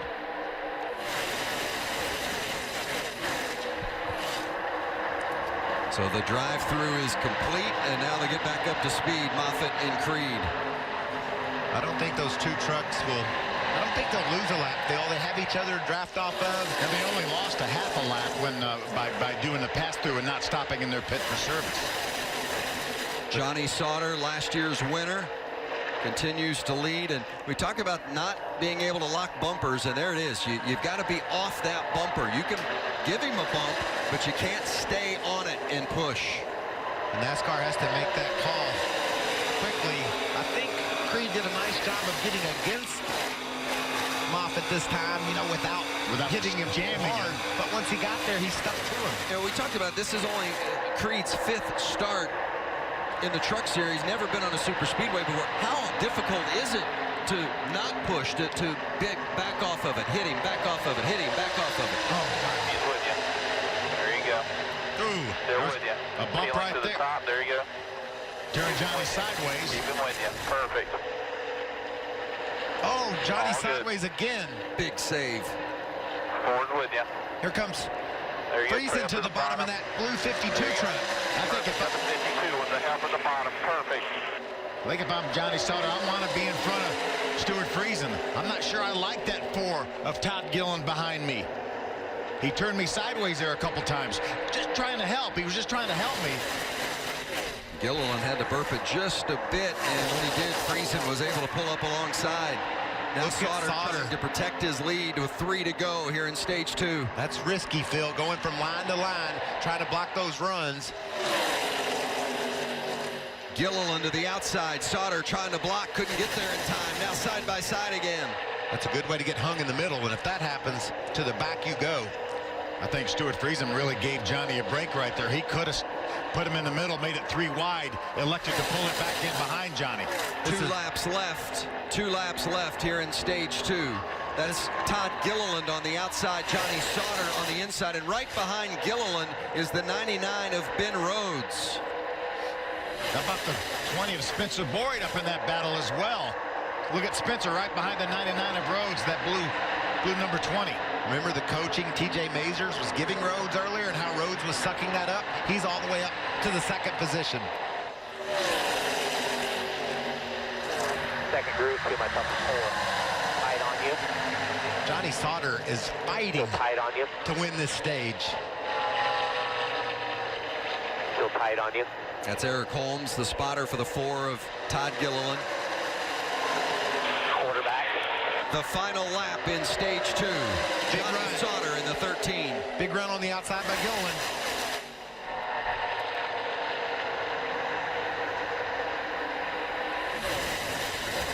Gilliland and Sauter side by side at the front. Friesen and Ben Rhodes right behind them in row 2. Look at all that bumping and pushing several rows back. Wow. Gilliland getting the advantage. Clear all around. Clear all around. Clear by 1. As they head through turn 4, Todd Gilliland is in front, but Johnny Sauter is challenging on the outside. This is for the end of stage 2 at Daytona. And it's Sauter. Wow. And they made it again, Michael. I'm not sure I'm going to, Phil. That is just awesome racing. Johnny Sauter, the veteran, he was racing so hard, and that bold move off turn 4 to win that stage. Just goes to show you how valuable these drivers consider the stage points and the stage wins. I don't know what it's showing me, Vince. It just shows me how brave and crazy these racers are. Johnny Sauter only had 4 stage wins all last season. He's got his first of the year tonight here at Daytona. Through 2 stages, and man, they have been exciting at the end in both. Johnny Sauter ends up winning stage 2 with Stuart Friesen runner-up, and how about Todd Gilliland? He was leading down the backstretch, even leading coming off turn 4, and he ends up 8th. How's that happen? Well, Johnny Sauter puts on the best move of the night. Watch to the high side. And where Gilliland messes up right here, Sauter's there. Get over in front of Friesen. Don't let him take you 3 wide. That's a bit of a mistake. He'll learn from it. But if he could have gotten down in front of Friesen and there was room to do so, he might have won that stage because Friesen came across side by side with Sauter. He's within a half a truck length right now just about of Johnny Sauter. You said it was exciting at the end, Vince. What about the beginning and the middle of those stages? Just the caution lap's really worth the exciting lap. I need them. I need them to catch my breath. Well, it certainly sets the stage for what we anticipate is going to be an exciting 3rd and final stage. And, hey, we should also make note of the fact that Brett Moffitt and Sheldon Creed, who were black flagged for locking bumpers and had that penalty of the drive-through, they did stay on the lead lap. Moffitt scored back in 25th currently, and Creed in that 2 truck is 26th. And back in contention. Yep. That's right, and a lesson learned. Anytime you can learn a lesson on the racetrack without ending your night, without getting in a crash. Or even costing you a lap. Exactly, it's just going to make you better. And that's exactly what happened to Todd Gilliland off turn 4 there. He said, I left the door open and it cost me. I won't do that next time. These drivers get smarter and smarter with each lap they run. Johnny Sauter bringing a long line down to pit lane for stops, and Hermie Sadler is there to begin our coverage. Well, Vince, if you didn't like those last 3 laps by Johnny Sauter and his spotter tadpole, you just don't like racing. 4 tires and fuel for Johnny Sauter. No changes, Jamie. For Ben Rhodes, he said the truck's really tight at the front end. He asked his team, Matt Noyes, for some help. They said they're going to make a pretty aggressive air pressure adjustment here. It's a very young team. The average age is only 27, Alan. You saw the 17 on the bottom of your screen. David Gilliland, what a comeback after that lap 1 incident. Only fuel for the 17. They plan on making 1 more stop in this race, guys. Johnny Sauter had to avoid a truck. I believe that was a 04 maybe. Cody Roper, Johnny had to avoid coming down pit road. Watch this. Corey Roper in the 04. Oh, yeah, come on, brother. Give me a little room. Yeah, Johnny had to go to the grass with the right sides to avoid him. I don't think there was any contact. Let's see if we can touch base with Johnny. Hey, Johnny Sauter, Phil Parsons, and the boys up in the Fox booth. You got a copy? Sure, go ahead. Johnny, that was a pretty slick move coming off turn 4 there. What a great job, bud. At turn 4, I wasn't really sure I was going to be able to had a little help from behind, which never hurts. So, yeah, it was pretty sporty. 10 to Ford F-150 here. It's my first time in a Ford, so I'm enjoying it so far. We got a long way to go. We got to try to keep this thing in one piece, and hats off to all the guys at ThorSport for working their butts off these last couple of weeks. Great job, buddy. We know you know how to go to victory lane here. Keep it rolling. 10-4, we'll do our best. Sounds pretty calm for all that he had going on. That slingshot move he made off turn 4 and then out in the grass on pit road. All in a night's work, I guess, Phil, huh? Taking the kid to school. Johnny Sauter goes around Gilliland to win stage 2. It's the season opener here at Daytona. The Gander Outdoors Truck Series. By the way, Gander Outdoors President Marcus Lemonis spoke to the drivers tonight in the drivers meeting. And for those of you that maybe aren't aware, there's a very cool challenge later in the season, the Triple Truck Challenge at Texas, Iowa, and Gateway. If you win one of those 3 races, you get a $50,000 bonus. If you would happen to win 2 of those races, $150,000, and if you can sweep them, $500,000. grand. That's $500,000. Yes. Hey, man. For winning all 3 races. Yeah. And he also noted in the drivers' meeting, said in the drivers' meeting tonight that the championship crew will get a $100,000 bonus at season end. So your team wins the championship, the crew members are going to get a $100,000 bonus. And tonight, the winner is going to get a $10,000 bonus and a travel trailer, and that will happen more this year as well. As if the Daytona isn't special enough. Pretty cool. Hey, too many men over the wall for the 24 of Moffitt. Yeah. It's a penalty. Troubles continue for Brett Moffitt. A lot of penalties. He had problems locking up. But you can see the guy that comes late over the wall to the driver, he's not allowed to do that, and that's too many men over, and that means to the back. Moffitt should be used to this. He's been in the front and he's been in the back. Now he's got to fight his way through the middle. That had to be miscommunication there, because a lot of times you get an extra man to service the driver, and obviously that must have been a miscommunication with his team. Because if you alert NASCAR that request, they will allow everybody to do that when they do that, and undoubtedly that wasn't the case here. So Moffitt penalized for the 2nd time tonight, because earlier he was penalized along with Sheldon Creed for locking bumpers. Getting ready to go back racing. The final stage at Daytona. We are green. David Gilliland and Harrison Burton up front. Crank it up. Brought to you by McDonald's. Still inside. Behind that 16, there's a clearing. Still 45 down there. Still inside bumpers.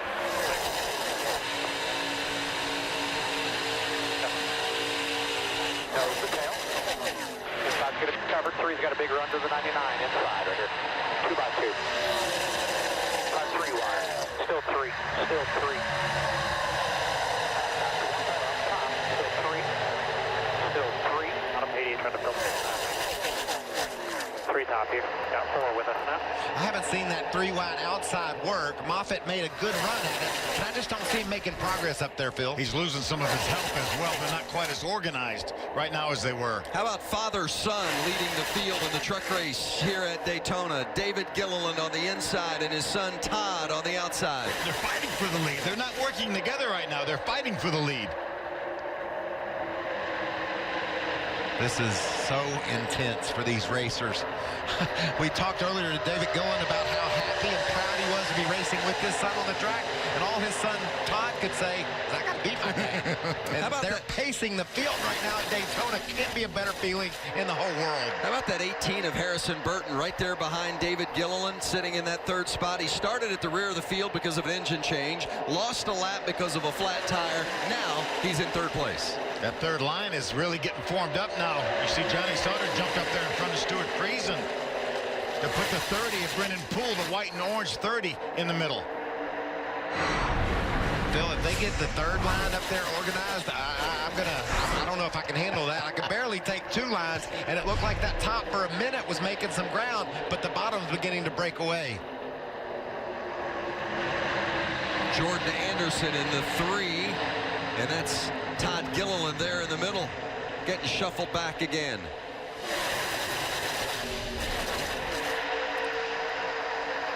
David Gilliland leading, Harrison Burton 2nd, and that's Johnny Sauter on the outside 1st truck. What about Roper in the red 04 truck? He's up inside the top 10. Texas driver. Halfway point in this race. Matt Crafton to the top. Friesen goes up there. Can they make a run on that top groove? You're going to get a push from Crafton. We're right along with Matt Crafton right here. 24 faded. He should come back to you. He's 5 back. Still 3. You're up, keep so close. Still 3. Still 3. You got some help now. Still 3. 3 wide back in the pack. 3 or 4 rows deep. Johnny Sauter has Grant Enfinger, the yellow and black 98, pushing. They did a nice job early on working together. Friesen and Crafton. Crafton in that neon yellow 88, about 3/4 the way back. Self in the 22 just got stuck in the middle. Oh! Todd Gilliland got into the left rear quarter panel of the 98 of Grant Enfinger. Turned him sideways. What a save! Austin Wayne Self now put in the middle of this 3 wide. Watch this contact here. Watch Grant Enfinger. Oh, wow. and 190 mile an hour. I was going to say they're just inches apart, but they're not. They're running into each other. We might need a defibrillator up here for Michael. I can't take it. This is so good. And I know how hard it is, and I know how bad these drivers want it. We're halfway. We're halfway in this race right now. Single file, the first 10. And look at Corey Roper in that 04. He's just sitting there in the top 5. This has got to be a great feeling. And just ahead of him, Jamie, is Austin Hill. He's riding in 3rd. Yeah, you talk about a driver who really wants it. He said this is a chance of a lifetime. This is his time to shine. He has quietly crept up into the top 5. He's very happy with the balance of that truck right now. And the last pit stop, they took left side tires only. He said, I feel like I have a better truck out here than anybody. Yeah, we said this was going to be an opportunity for Austin Hill to show what he can do. And he's showing it. I mean, he's got the quality equipment, the championship team behind him, Scott Zipadelli and company, Mike Gricci and that Hattori Racing group, and a great run for Austin Hill tonight. And I talked to him today, guys, and I said, what are your goals? What are your expectations? He said, well, I would really love to win a race, qualify for the playoffs, and then anything can happen. So very modest goals, very reachable goals, I think, for Austin Hill.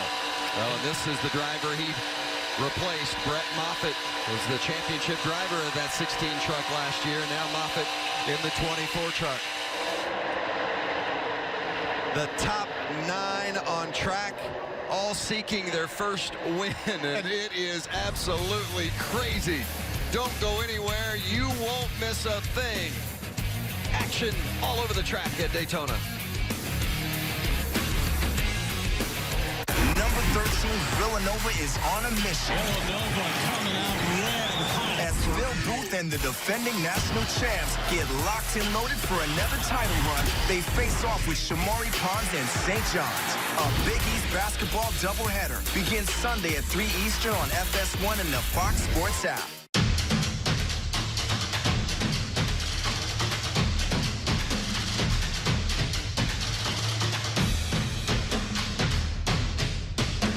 With the best selection and experts in hiking, camping, fishing, hunting, biking, boating, and now selling RVs, Gander Outdoors is your local outdoor outfitter. Here to get you ready for whatever adventure comes calling. Get outdoors and go for it. Visit your local Gander Outdoors or shop ganderoutdoors.com today. Uh-oh. Guess what day it is? Guess what day it is? Huh? Anybody? Julie, hey, guess what day it is? Oh, come on, I know you can hear me. Mike. What day is it, Mike? Leslie, guess what today is? It's hump day. Ronnie, how happy are folks who save hundreds of dollars switching to Geico? I'd say happier than a camel on Wednesday. Hump day? Get happy. Get Geico. 15 minutes could save you 15% or more. The most anticipated moment in racing. The world is revolving around what's going on right there. And it's the history of our sport, from racing on the beach to this place they got now. It's just magical. You win a race here, it's heard all around the world. The final 20 laps, I mean, it is just all hell breaks loose.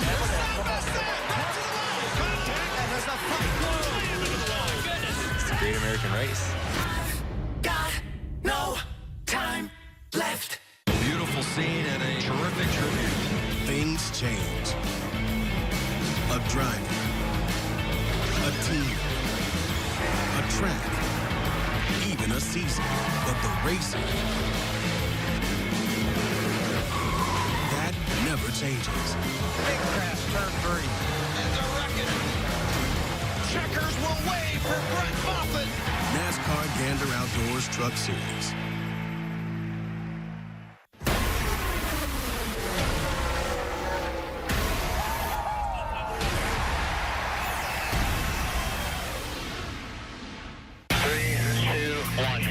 Welcome to our NASCAR Race Hub. From the green flag at Daytona to the checkers of Homestead.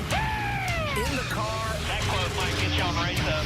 Under the hood and hanging with the drivers. A little love fest here. Gordon, Harvick, Canals, and of course the champ. We've got the drama, the stories, the science. New levels of analysis and storytelling for the sport. NASCAR Race Hub. Weeknights at 6 Eastern on FS1 and the Fox Sports app. Back at Daytona under caution. You've been watching at home, and you see that's Jordan Anderson, obviously uncomfortable, but waving to the crowd. He took a big hit. 11 different trucks involved in that incident. He's looking to bypass the stretcher. And there's Brett Moffitt, the defending series champion, one of those involved. And boy, what a tough night for Moffitt. Was penalized a couple of times tonight. The 51 of Christian Eckes, our pole winner. Johnny Sauter, who has been out front for nearly a dozen laps tonight, heavily involved.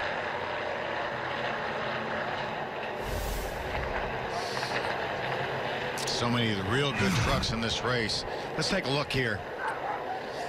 The 2 of Creed right there in the middle, and it looked like Jordan Anderson had some sort of an issue and slowed, it looked like. Well, and then Creed ran in the back of him.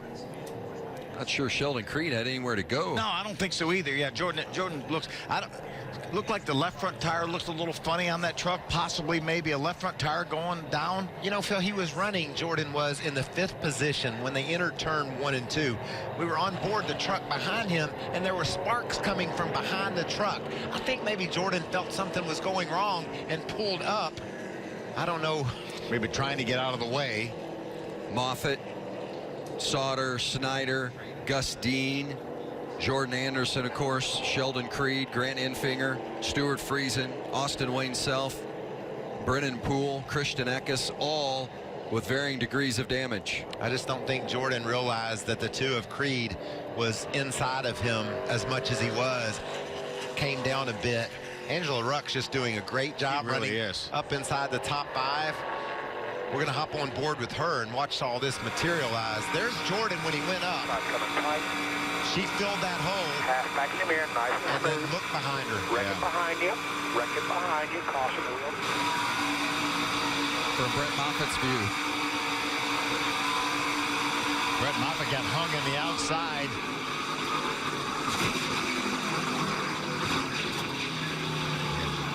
Nowhere to go really for all these trucks once the contact was made with the 3 of Jordan Anderson. I just think Jordan tried to maybe close a hole that Sheldon Creed had already occupied, and racing inches apart. Certainly understand how easily that can happen. Thank goodness for those safer barriers. Took the words right out of my mouth. Phil, I started to say the exact same thing because Jordan Anderson just pounded that outside wall at a bad angle. What a nice job Matt Crafton does. He's going to take a hard left here when he sees this. Slow down, slow down, slow down. Go low, go low, go low. All the way low. Watch the debris. Watch the debris. Come on. Watch him slide across you. Watch this too. Hammer down right here. Now watch pit road. Watch pit road. Slow it down. Pit road speed. We're okay. And when you were riding along with Matt Crafton, did you see that gap that he had in front of him? He was expecting issues, and they happened. But I was more interested in Jordan Anderson and what made him move to the outside. We saw him running in the top 5, right on the bottom of the racetrack, and he moved up down in turns 1 and 2, seemingly for no reason. And we saw those sparks, though. I wonder where those sparks came from, too, Michael. There you see the blue truck right there. Anderson on the back. There's big sparks. We haven't seen that out of the truck. Something's bottoming it out more so than it had been. He's a little, you see the gap in front of him now, so he's already has slowed a bit. But he gets a big push down the back and then pulls out of line. And when he did so, that's when problems began. Watch the 2 of Creed. We'll get to that back bumper of the 3 of Anderson right here. Even more sparks now than he had before. Something seemingly was going wrong with the 3 truck. Now that doesn't excuse him from cutting off Creed and getting in this big crash, but we haven't seen this out of that truck yet. That's hard bottoming out.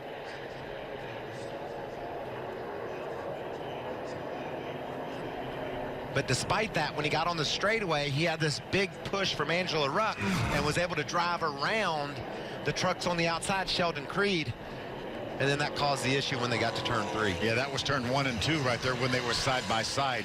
Jordan Anderson and Sheldon Creed. And there you see the 11 drivers involved in this incident. Jordan Anderson, by the way, we saw him holding his shoulder. He had off-season shoulder surgery.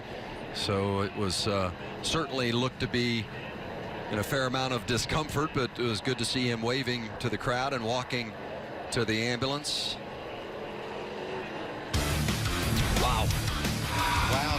say, Vince? Crazy night at Daytona, and the defending series champion Brett Moffitt, you ride with him here. He's done for the night.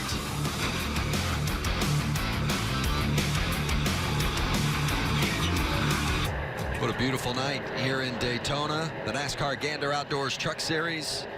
You see 41 to go, and we are under caution for the 5th time after a big accident that involved 11 vehicles. One of those driven by Brett Moffitt. He's with Hermie. Yeah, Vince, first of all, glad to see, Brett, you're out of the care center and doing fine. And you mentioned it before we came on the air, 3 years in a row at this racetrack, you end up on the hook. What happened? It looks like the 3 just had a tire going down through 3 and 4 there, and we were all 3 racing hard, and he just couldn't get out of the way. So I'm really just gutted because that was hands down the best speedway truck I've ever driven. I guess the 2 got into him, but it's speedway racing. It's going to happen. It's unfortunate. It took out pretty much our whole team. So, man, I'm just gutted for the GMS guys because they worked so hard, and that truck was so fast. I was able to drive right back to the front there and kind of control the lines. So it was fun while it lasted. It was good to get racing again, and hopefully have a lot better luck next week in Atlanta. Alan? And we've got the leaders pitting, 17 of David Gilliland pitting right now. That's you see in the 18 of Harrison Burton coming in just for fuel. Remember, they had to stop in extra time earlier during this race, and now they're getting out and should be in the lead. The 17 of David Gilliland coming in for tires and a little fuel. They do believe they are still short on fuel, though, for the rest of this race, guys. Yeah, Alan, they're going to be short if the caution doesn't fly. And I think we know the caution is probably going to fly some more, and with enough caution laps, I think that's what these teams are gambling on by pitting now. They know if they get enough caution, they can make it all the way to the end and won't have to come back to pit road, and that's how you get track position. Yeah, I was talking to the crew chiefs, Michael, and they said that they felt like that they could go about 35 laps, but if the caution came out with 40, we're going to come and hope we get enough caution laps, and that may very well be what happened. But how about our leader right here? That is awesome. Angela Ruck has driven to the front, doing a great job. She was in top 5 or 6 when that incident happened. She didn't inherit this lead. She was up there. The niece of Derek Cope leading the way in the Truck Series at Daytona. Here at Daytona, 39 laps left in this race, and a couple of big penalties. The 17 of David Gilliland, the 18 of Harrison Burton, passed the pace truck on their entrance to pit road. So this is a 1-lap penalty. That's huge. Yeah, when you come to pit road, you're not allowed to advance your truck in front of the pace vehicle. And NASCAR deemed that that's what happened, and they'll have to serve a 1-lap penalty on pit road. Angela Ruck brings them down, leading this race. And Austin Hill on the outside. Big push by Ben Rhodes. Hill to the front. Clay Greenfield, that blue truck now battling Angela for the 3rd spot. And right behind her, Corey Roper. Some great stories here, but with that big accident.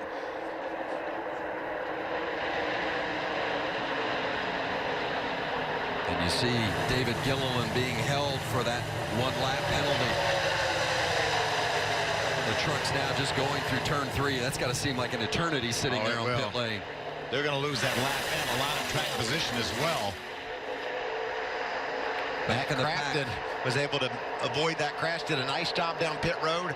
Now he's in contention. Never has won here at Daytona. On the right-hand side, the penalty. Look for the penalty. The 17 and the 18 passing the pace vehicle. They're ahead of it right there. They get to the yellow line before the pace vehicle. That's a no-brainer call right there. And the 51 of Christian Eckes. Off to your left here now. Turn off to your left. Where our safety caution is out.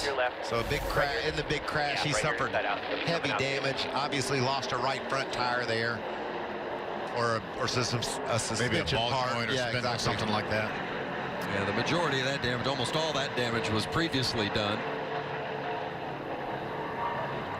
So the night is over for Christian Eckes.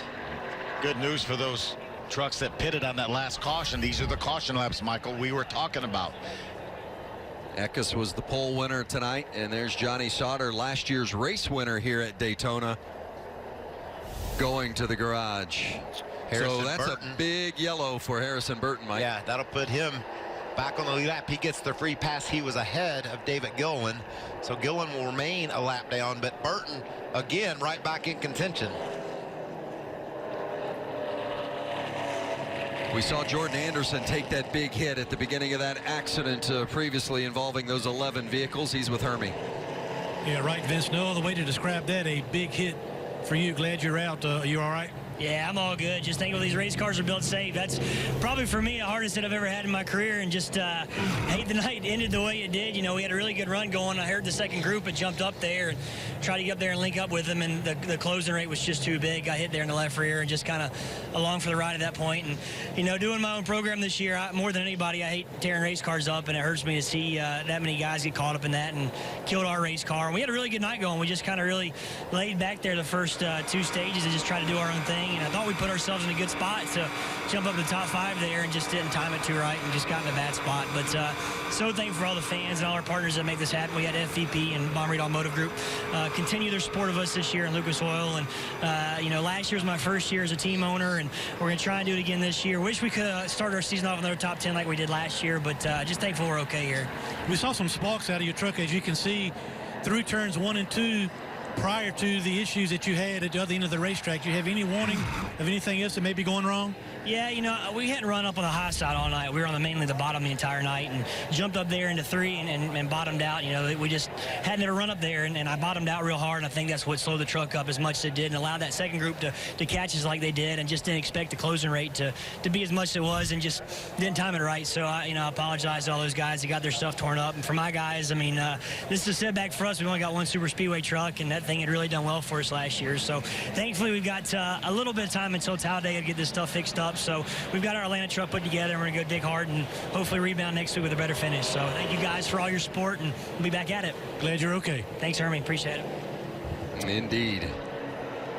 Well, the 51, the pole winner, Christian Eckes, he's done for the night. Man, a lot of the big name drivers have had issues this evening. Who's going to win?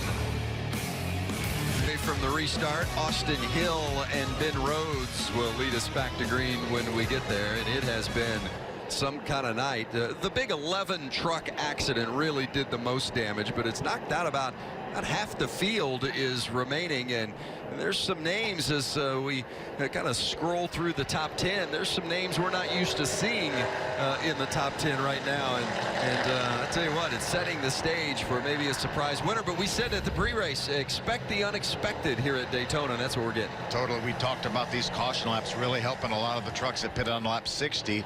Angela Ruck right now running in the 3rd spot, pitted on lap number 43. We know that she's going to have to come to pit road. Now I think would be the time to do it. She's going to be in her window right now. She'll pit with 33 laps to go. I think they can comfortably make it from there. So I think she needs to come to pit road now, don't you think, Michael? I think so, Phil, but maybe some of our other top competitors too should come just for some insurance. We're going to have overtime if we need it to get a green flag finish, so I think it's not a bad idea for everybody to pit. Well, Austin Hill staying out, but that's Angela Ruck leading a group down to pit road. Todd Gilliland is right behind her. Gus Dean diving into his pit box. Stuart Friesen there as well. Spencer Boyd, the 20 truck pulls in. Angela's going to pull into her pit stall, Jamie. And the communication on the radio, it's been all about learning some lessons. She said, we've got a lot to learn here. And they said, all you have to do when you get out there after that fuel-only stop is just concentrate on the yellow line. Don't come off of it. No matter what anybody else does, you stay low. And, you know, Jamie, I think that's some excellent advice. I saw her moving around a little bit on that last restart. I think to learn and to be there at the end, she just needs to paint that yellow line and don't let anybody get her 3 wide. Don't go up on the outside. I think there's more to lose than gain with that move. I totally agree. And isn't it a win in itself, really, especially for Angela in her situation, her first truck series race, to get to the end? Just finish the race and run all the laps, and you're going to get a good finish. Obviously, everybody would like to win, but for her, it's going to be so valuable just to run the laps. And she's been so impressive so far. She raced her way up into the top 5 before the big one that we saw coming off turn number 4. Her second career start, her first here at Daytona. Eyes wide open, seeing things she's never seen before here at Daytona. And let's remember, husband Mike down on pit road watching all this. Cleaning up the mess. Everybody's pitted, and we should be back to green when we come back to Daytona. What a night it has been. About to go back green with Austin Hill on the inside, leading the way at Daytona. Ben Rhodes Rhodes outside. At row number 2.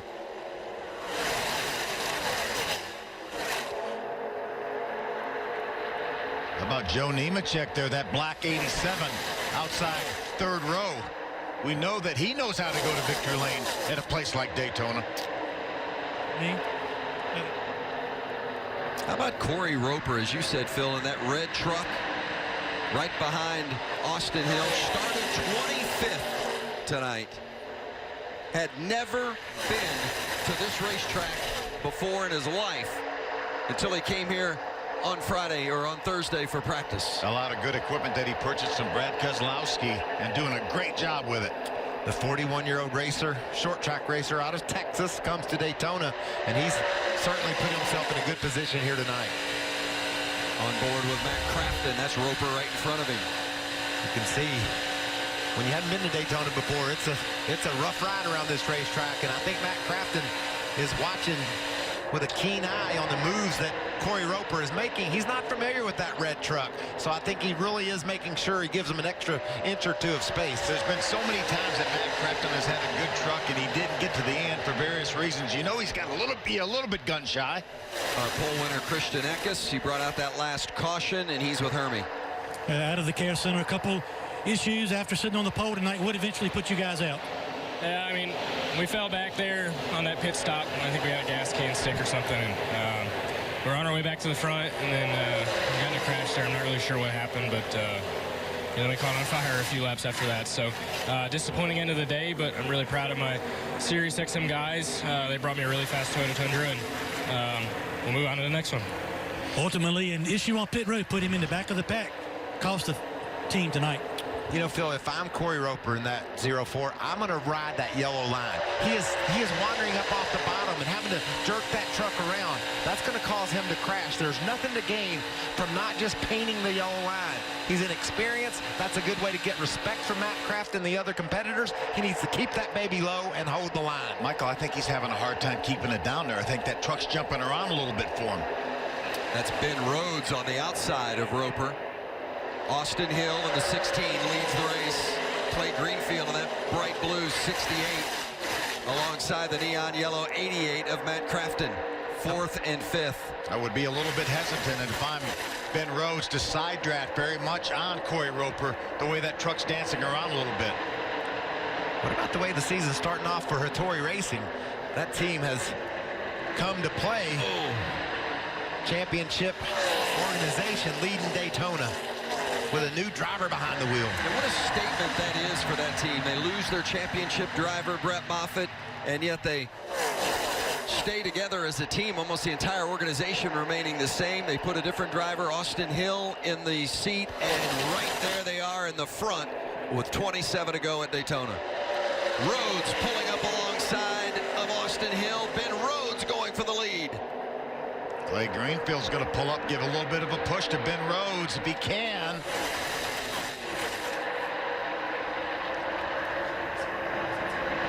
With Roper's inexperience, how much help do you anticipate him being able to give Austin Hill?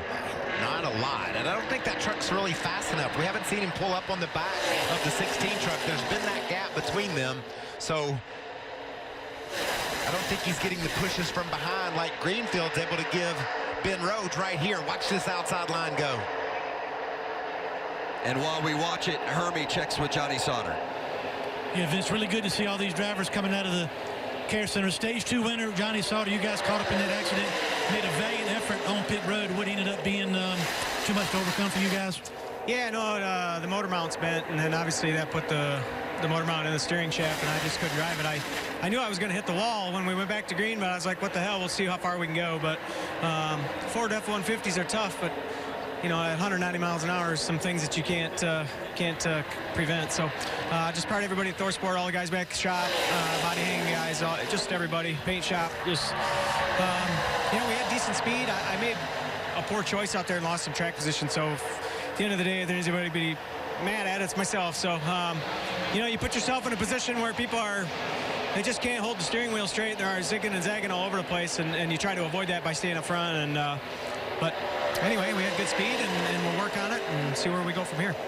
Vince? Johnny Sauter, last year's winner here at Daytona. In fact, he's won 3 of the last 6 races, but he won't be the winner tonight. That's some pretty good analysis there from Johnny Sauter. They are zigzagging all over the place, and it's really hard to understand exactly how you're going to keep from wrecking. Hear that bump from Matt Crafton on the 0-4 of Corey Roper. And we talk about patience, but it's got to be frustrating for Crafton when he knows he's got a vehicle faster than the one in front of him. Where does he go, though? That's the question. We know 3 wide won't work. We haven't seen it work all night long. And Greenfield's doing a really nice job in that blue 68 truck, giving a push to Ben Rhodes on the outside. Oh, Rhodes and Austin Hill so close to one another. Oh, Joe Nemechek got shuffled out of that line there. Stuart Friesen jammed up there through the middle. Look at Joe without that black number 87 going backwards and trying to get in front of David Gilliland.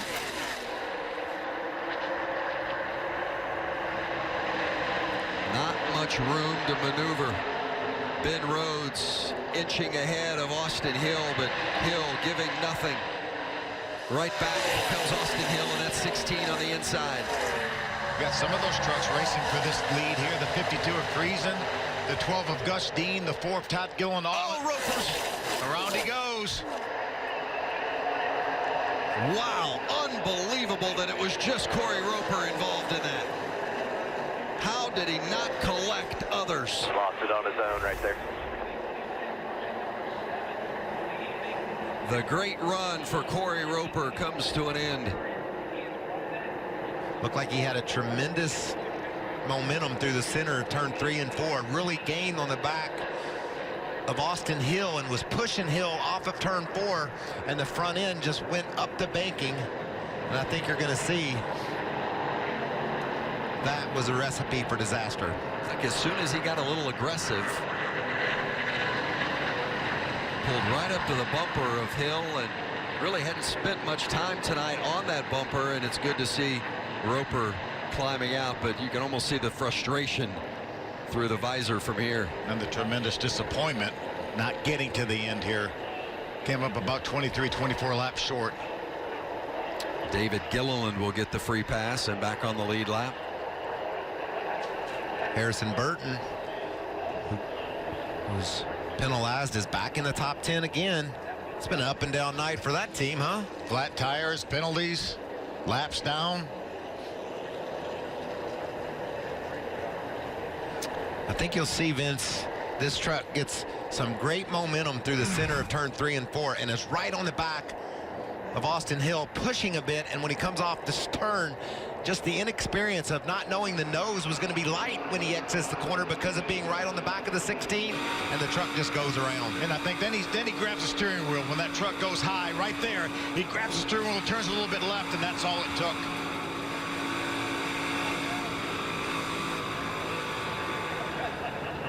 How he didn't collect others, it's amazing. Right there, the front end just goes light on him up the hill. Cranked it left, like you said, Phil, then back to the right, but it was too late. A little hard shot into the safer barrier. Ben Rhodes was able to take advantage of that and grab the lead away from Austin Hill as they raced off turn 4. Well, the view there, you see it go up high. I'm like you, Vince. It's amazing that he didn't collect some of those trucks to his outside. Well, he had a little contact with Rhodes, gentle as it may have been at 190 mile an hour. I haven't seen anything gentle tonight. Well, those hits that we've seen certainly haven't been, that's for sure. A big hit for Roper. We saw a massive hit from Jordan Anderson. So fortunate and glad to see Jordan was okay. That's unbelievable. I mean, the 68, I ain't never seen something get so close to somebody. 4 was all over the place. That was crazy. Yeah, I mean, you can't do nothing with him at the 68. This makes the problem even more difficult to solve, right? When you have guys that you're not used to racing around and you don't know what their tendencies are. Heck, up in the 6th position, there's no way that Matt Crafton knows anything about Gus Dean. He's a go-kart dirt racer. Matt Crafton gets around him, he's going to say, where's this guy going to go? It's his first, I mean, it's Gus Dean's first career start. I mean, he's running 6th. Allen with Todd Gilliland. Yeah, Todd came over the radio and says something is wrong in the rear end. He actually had his father in the 17 truck go and look at it to see what could it be. He says the whole rear end is moving. The 17 cleared it, said everything is fine, but Todd said, no, something is wrong. I'm coming to pit road now. We're going to go down there and check it out. We'll see what they say. A lot of stories down there on pit road, Alan. You guys are doing a great job keeping us abreast, and you can see the side of that truck caved in, so might be a track bar issue. He's feeling something, obviously, and the team is all over that Ford truck.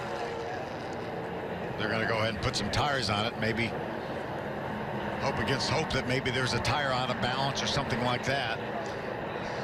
You know, at the opening of the show, Phil, we said the pit window is somewhere between 30 to 33 laps. The lead trucks that are up front have to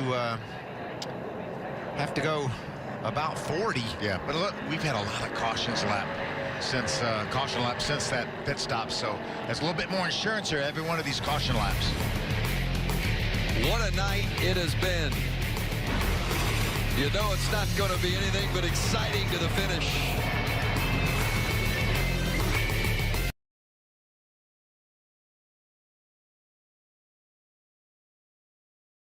A little bit of a bump from Gillen. It just caught him at the wrong place. These bumpers don't match up all that well. A lot of times just caught him at the wrong place and turned him sideways into the wall. Nice evasive driving here. Watch Matt Crafton as it all goes wrong to his outside. There's the bump. Up. You can help him half. Easy, nice and easy. Keep coming, keep coming, keep coming. 3 wide bottom, 3 wide bottom, 3 wide bottom. Middle, you're clear. Did you see how aware Crafton was of everything that was going on around him? As soon as he saw that go bad, to the apron he goes. And watch the job that David Gillen does. Those trucks are crashing right in front of him. There's no way he misses that. Right in front of that blue truck with Valvoline on the hood. He's able to sneak through. A little bit of damage there to that right front of David Gilliland. Crafton has barely missed, what, 3 accidents tonight? I mean, maybe it is going to be his night, because sometimes when you win, you look back and you say, whoo, boy, I caught some breaks along the way. Maybe those are the breaks that Matt Crafton's catching that might enable him to win his first super speedway race. Just a little bit of a tap, and they got Harrison out of control there. You can see, despite all that damage, he's able to climb out. You see the Hans device there on the driver. Just want to say condolences to the co-inventor of the Hans device, Dr. Robert Hubbard, who passed away in early February, and how many lives he's saved and how many racers can keep doing what they love to do because of he and his invention. Yeah, one of the greatest safety innovations we've had maybe ever in our sport. Harrison Burton, because of that contact, has to get on the golf cart and taken to the medical center to be evaluated. Guys, remember, just 1 week ago, we were the ARCA Menard Series here at Daytona. Late in the race, Brandon McReynolds, the 28, Todd Gillen, the 4, making a major move there. A little bit of a bump, same situation. Around Brandon McReynolds goes into the outside wall, collects a couple other cars as well, Gus Dean being one of them. And the 23 of Brett Holmes. Harrison Burton went on to win that race.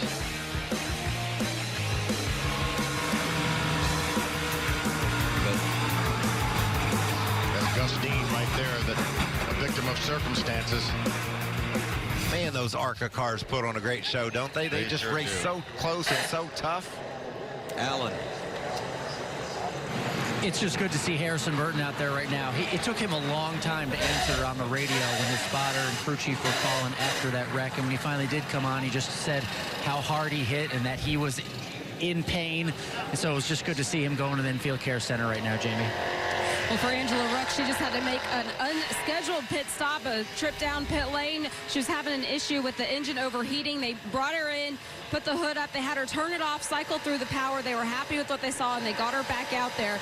Communication back and forth. She's still trying to learn. Remember, this is her first race since 2010. A lot has changed in the series, and she's trying to get her wheels underneath her right now, but she's done a great job so far. Has indeed. 15th she has scored now, but on the lead lap. And there's work to be done to that right front of David Gilliland, noted in that contact with that was happening just ahead of him. He had nowhere to go. It's amazing there was no more damage than there was to that 17 truck. Is it a little low there on the right front? I wondered, Harmy, man, this 12 truck, it looks like it's a mess, and he's running in 3rd spot. Yeah, Michael, it seems like every year at Daytona we have somebody that kind of surprises us in the last 10 laps has really got a shot to win. You would think with all that damage they'd be in trouble, but Gus Dean, I was kind of joking with Tyler Young, which, by the way, great job by Young Motorsports to get all these trucks down here and have them competitive, but this is his first Truck Series start. Obviously, first one at Daytona. He's got a couple ARCA starts under his belt at Talladega, but Tyler said, yeah, this is his first start at Daytona, and by the way, he's got the most experience of any of my drivers on a super speedway, so we kind of laughed about that, but they've done a great job. Crew Chief Jeff Stankiewicz keeping this truck on the track and in contention. If that fender will stay on this truck, he may have something to say about who goes to victory lane. And Stankiewicz had mentioned to me earlier, he thought the biggest adjustment from drivers coming from the ARCA Series to the Truck Series, restarts and pit road. He's about to have a big restart here in the final 10 laps. Check it out. Santa Cruz and Rivera, the WBA World Featherweight Championship on Fox.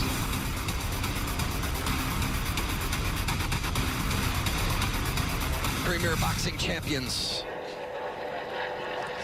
Phil, I believe if that 12 truck goes to victory lane, it would be the worst tore-up vehicle in victory lane since David Pearson pulled in there. 1976. 1976, after he and Richard Petty had contact on the last lap. This truck's a mess, but he's right up there contending for the win. Really give a call too to Clay Greenfield, who's had such a great. Look at that blue truck. Not a scratch on it. Also Spencer Boyd, another one of Tyler Young's trucks. He's back in the 7th position in that 20 truck. He's really done a nice job. There's the 68 of Clay Greenfield. He's been up front most all night long. He's been able to avoid crashes, but just a nice job of hanging on. Ben Rhodes, two-time winner in the Truck Series, is the leader when we go back to green on this restart. Jamie? Well, just listening to his communication with TJ Majors, they're trying to figure out right now who he's going to get some help from. They're hearing actually that Gus Dean in that number 12 truck has some suspension damage, and maybe you shouldn't count on him to help him through. So they're trying to find somebody to work with here. Ben told TJ, he said, this is so much harder to do any work on the bottom. I'm going to go wherever you tell me to go, but you got to guide me through it. Well, and if he's going to have somebody guiding him through it, TJ Majors is a pretty good one to do it, right? Check out that 44 white truck. Nice Motorsports, Timothy Peters. You never count Timothy Peters out here at a super speedway. That truck's clean. He's in a great spot right now. Pace truck is off. Ben Rhodes and Austin Hill on the front row. When they take the green, there will be 7 to go at Daytona. Great start by Hill there. Rhodes wasn't able to get a break on him. Now it's going to be up to Greenfield to push Hill out ahead of Rhodes. And just think, Gus Dean's trucks tore all to pieces. Can he provide the type of push that Greenfield can? He's got the 88 of Matt Crafton behind him. Try to keep that truck pushed up to the 99 of Rhodes. Greenfield taking a look on the outside. Oh, and no! A little contact, and he's not going to be able to hang on to it. And he takes Peters with him.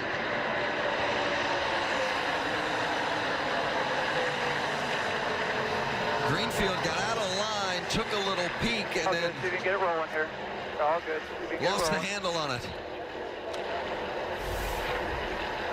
I think if they can get these trucks fired, might have a chance to keep rolling. There he goes.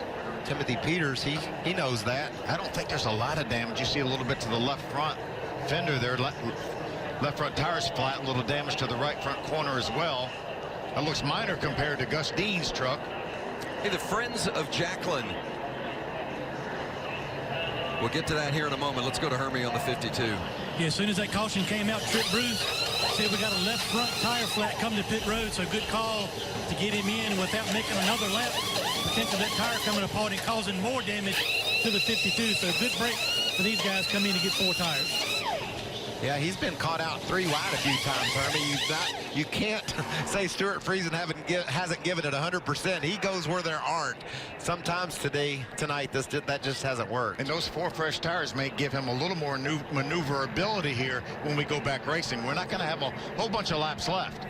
Timothy Peters was so hopeful for a good run tonight, for the opportunity to bring awareness to his sponsor. There you see on the hood of the truck, Friends of Jacqueline Foundation, which provides support to children with brain tumors. And it is a group that does just tremendous support work for pediatric patients, and Timothy was very hopeful for his performance tonight, for an opportunity to bring a little bit of recognition to this great organization. Yeah, I was talking to truck owner Alan Neese today, and Timothy will be in that truck again next week at Atlanta, as well as our third race this season in Las Vegas. So great to have Timothy back here in the series with Neese Motorsports. And what a great cause on the side of that truck. So many of these teams go above and beyond for benefiting those that are in need, and it's another great example of it. Well, check it out. The 68 of Greenfield and the 44 Peters right behind him. Greenfield tries to make it 3 wide. He went high. When that closed, he decided to go back low, but Timothy Peters had already filled that hole. Bill, we're inside 10 to go. You can't leave holes open, and it was just a case where Greenfield left a door open. Timmy went through the door, and it was too late for Greenfield to throw the block. I tell you, I think there's even less damage on that 68 truck of Greenfield. Let's take a look at it. It's going to be a great view from here. He goes up the 16 blocks. Then he said, okay, I'm going to get back behind the 16. But Timothy has already stuck his nose in the center, which is what he's supposed to do, and try to shove the 68 to the outside and get him out of the draft. And unfortunately, they make that contact. And again, Crafton narrowly missed that incident. That's a broken record. Yeah, you know what Crafton's thinking? I don't know how I'm going to pass these guys unless they all just crash. And he keeps moving up as each crash occurs. And that's exactly what just happened. Now he finds himself up in fourth. He's going to restart on the outside of the second row as a pusher. Wow. And what a good truck he's going to be behind, too. Austin Hill's up there. Ben Rhodes, neither one of those trucks have any damage, nor does Crafton. That could be the key, Phil. He could push Rhodes to the win. Remember now, that's as far away from the spotters as we can be over there in the backstretch. So a lot of times it's hard for those spotters to tell. You can see if somebody's beside you, but it's hard to tell which lane they're in. It's amazing that Greenfield doesn't have more damage. I mean, you look at the truck Pretty from that minimal, angle, isn't it's it, pretty Vince? clean. I'm sure these spotters are talking about the restart. I said he could push Rhodes to the win. Crafton's fourth, Rhodes is first, but they're teammates. What if Rhodes moves over to the outside? That truck's clean. I don't want to be down on the inside with Gus Dean pushing me. Dean's a rookie, and look at his truck. It's tore all to pieces. I think the 99 starts on the outside. Crafton pulls up behind him. I'm with you, Michael, all the way. Ben Rhodes will be the leader when we go back to green. You guys talk to it amongst yourselves with the knowledge you know, and let me know what lane to choose. You know more than I do at the moment. I'm fine with the outside, man. I'd rather be out there anyway. I agree. You can control the outside and control the inside car better. You've been doing a great job all night. They had the 88, so I like that. Yeah, Ben, I think we'll take the 88. We need to roll a little bit more speed on the restart. It'll help him out. I was listening to that same communication, and that's really what it's been like all night long. It's nice and it's calm. It's Ben Rhodes trying to figure out TJ Majors. They're working together really well, and they're trusting each other. That's so important in this kind of racing, to trust your spotter to do what he says to do and believe in him. And I liked how Rhodes deferred. I mean, he's no ego there. You tell me what to do. Remember, this is his first race working with new crew chief Matt Noyce. He was with Jesse Little in the limited schedule last year. Moved up to Ohio now to be Ben Rhodes' crew chief. They've done a great job here tonight. And that was the perfect call. He's got his teammate behind him. He was able to communicate with his teammate, and Matt Crafton said, I need to roll a little bit faster. That means Crafton's gearing is such that he believes he needs a little bit more speed when they take off. That could be, that type of communication could be the key to pushing that 99 truck out to the win. Be 3 to go when we get to the line for the restart. You want to bet? 3 to go, or maybe 10 to go by the time we get. not counting overtime, excuse me. Yeah. 3 to go in regulation. Hard to believe Sheldon Creed in the 7th spot is still in the mix. What a night it has been for the young ARCA champion of a year ago. What about David Gillen? He was just in a crash. He finds himself still inside the top 10. This is going to be nuts. There's a look at Gilliland and that damage on the right front. When they take the green, there will be 3 laps remaining. Austin Hill on the inside, and the control truck is Ben Rhodes in the 99 on the outside. Rhodes has his teammate Matt Crafton behind him. Green is out. Who's a better truck in the second row? That may dictate who gets the lead. Look how much of a gap behind the 16 of Austin Hill. No question about where the advantage came for Ben Rhodes. It came from his teammate and the pusher there, Matt Crafton. Austin Hill's fighting back now. Ben Rhodes has a little bit of momentum now. He's got Joe Nemechek behind him, pushing him. Crafton's got to be careful not to lock bumpers with his teammate. NASCAR will black flag them. We've already seen it tonight. But those trucks are clear. They can go to the bottom. Spencer Boyd trying to get to the bottom too. Wasn't quite enough room. Austin Hill closed the hole up. Austin Hill into the third spot now. He said, no, no, no. Look at Crafton. He's going to make the move on the outside. Crafton leaving his teammate. 2 laps left. Austin Hill now pushing Ben Rhodes. Crafton's going to need some help. The 20 of Spencer Boyd pulls in behind Crafton. Is it a little, too late? Wow, Crafton goes from 2nd to 7th and continuing to fall.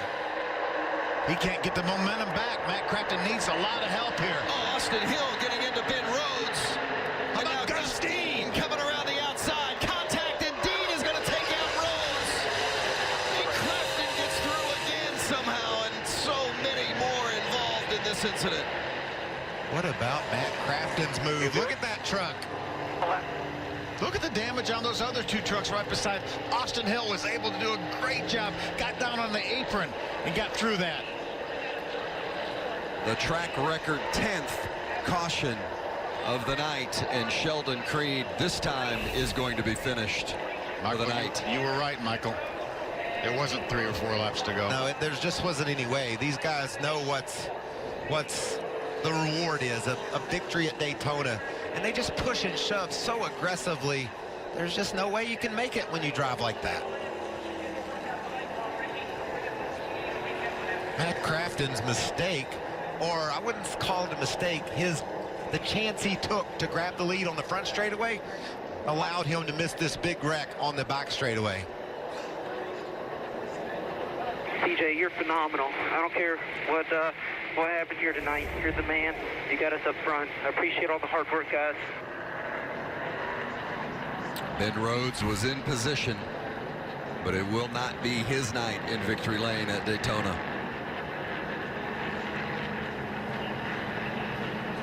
TJ Majors, who he was referring to as spotter, longtime spotter for Dale Jr. They had so much success together. Dale Jr. just loved TJ, and you could hear Ben Rhodes saying thank you and how much he appreciated the moves that TJ helped him make here tonight. Gus Dean took a hard hit as well and is being deliberate in getting out from his truck, but at least climbing out, good to see, under his own power. Great to have LG on board for that truck. Allowed him to be full-time here with Tyler Young. Let's see what happened. There was a move here by Austin Hill to get to the bottom. Rhodes blocked it, and that just stacked him up behind, Phil. Yep. You could see Shelton Creed did a perfect job. He was to the outside of Dean. Dean blocked. And look at Crafton in the yellow truck, sneaking by all that on the high side. How did he avoid the sliding up to the wall 17 of David Gilliland? That block right there that Dean threw on Creed started it.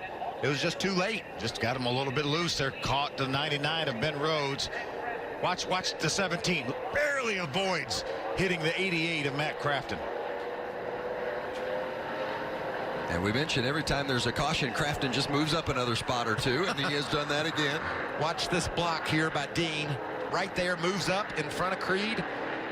Creed still had some room to go higher, but stood his ground, and it turned Dean around.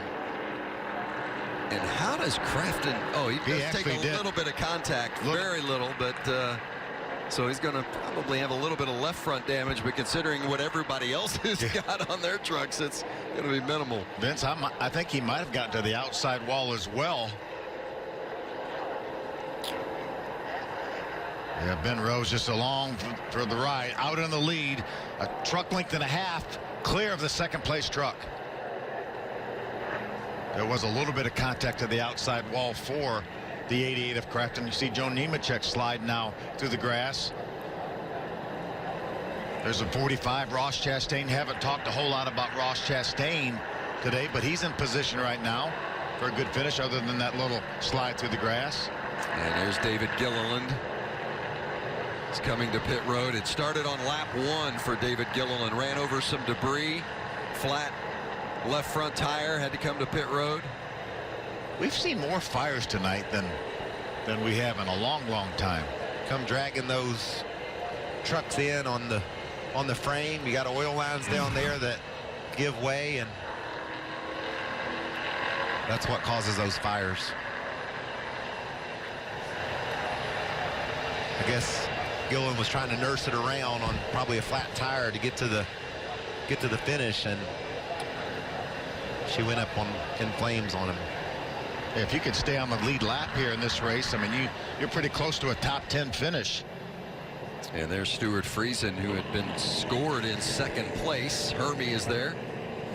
Yeah, Vince, Trip Bruce wanted to make sure that the race was not going to be over and that it was going into NASCAR overtime, which we are. So a lot of damage to really the entire truck, but working on the right front area now. They're going to try to get tires on the right side, then come around, and even more damage than that probably on the left front fender as well. So they'll have to just salvage what they can get him out there and see what they can bring home. But tough break, but this 52 team has not given up tonight. Several incidents for Stuart Friesen tonight, and being able to avoid as much contact as possible, but more damage for Friesen. And Ben Rhodes on the hook.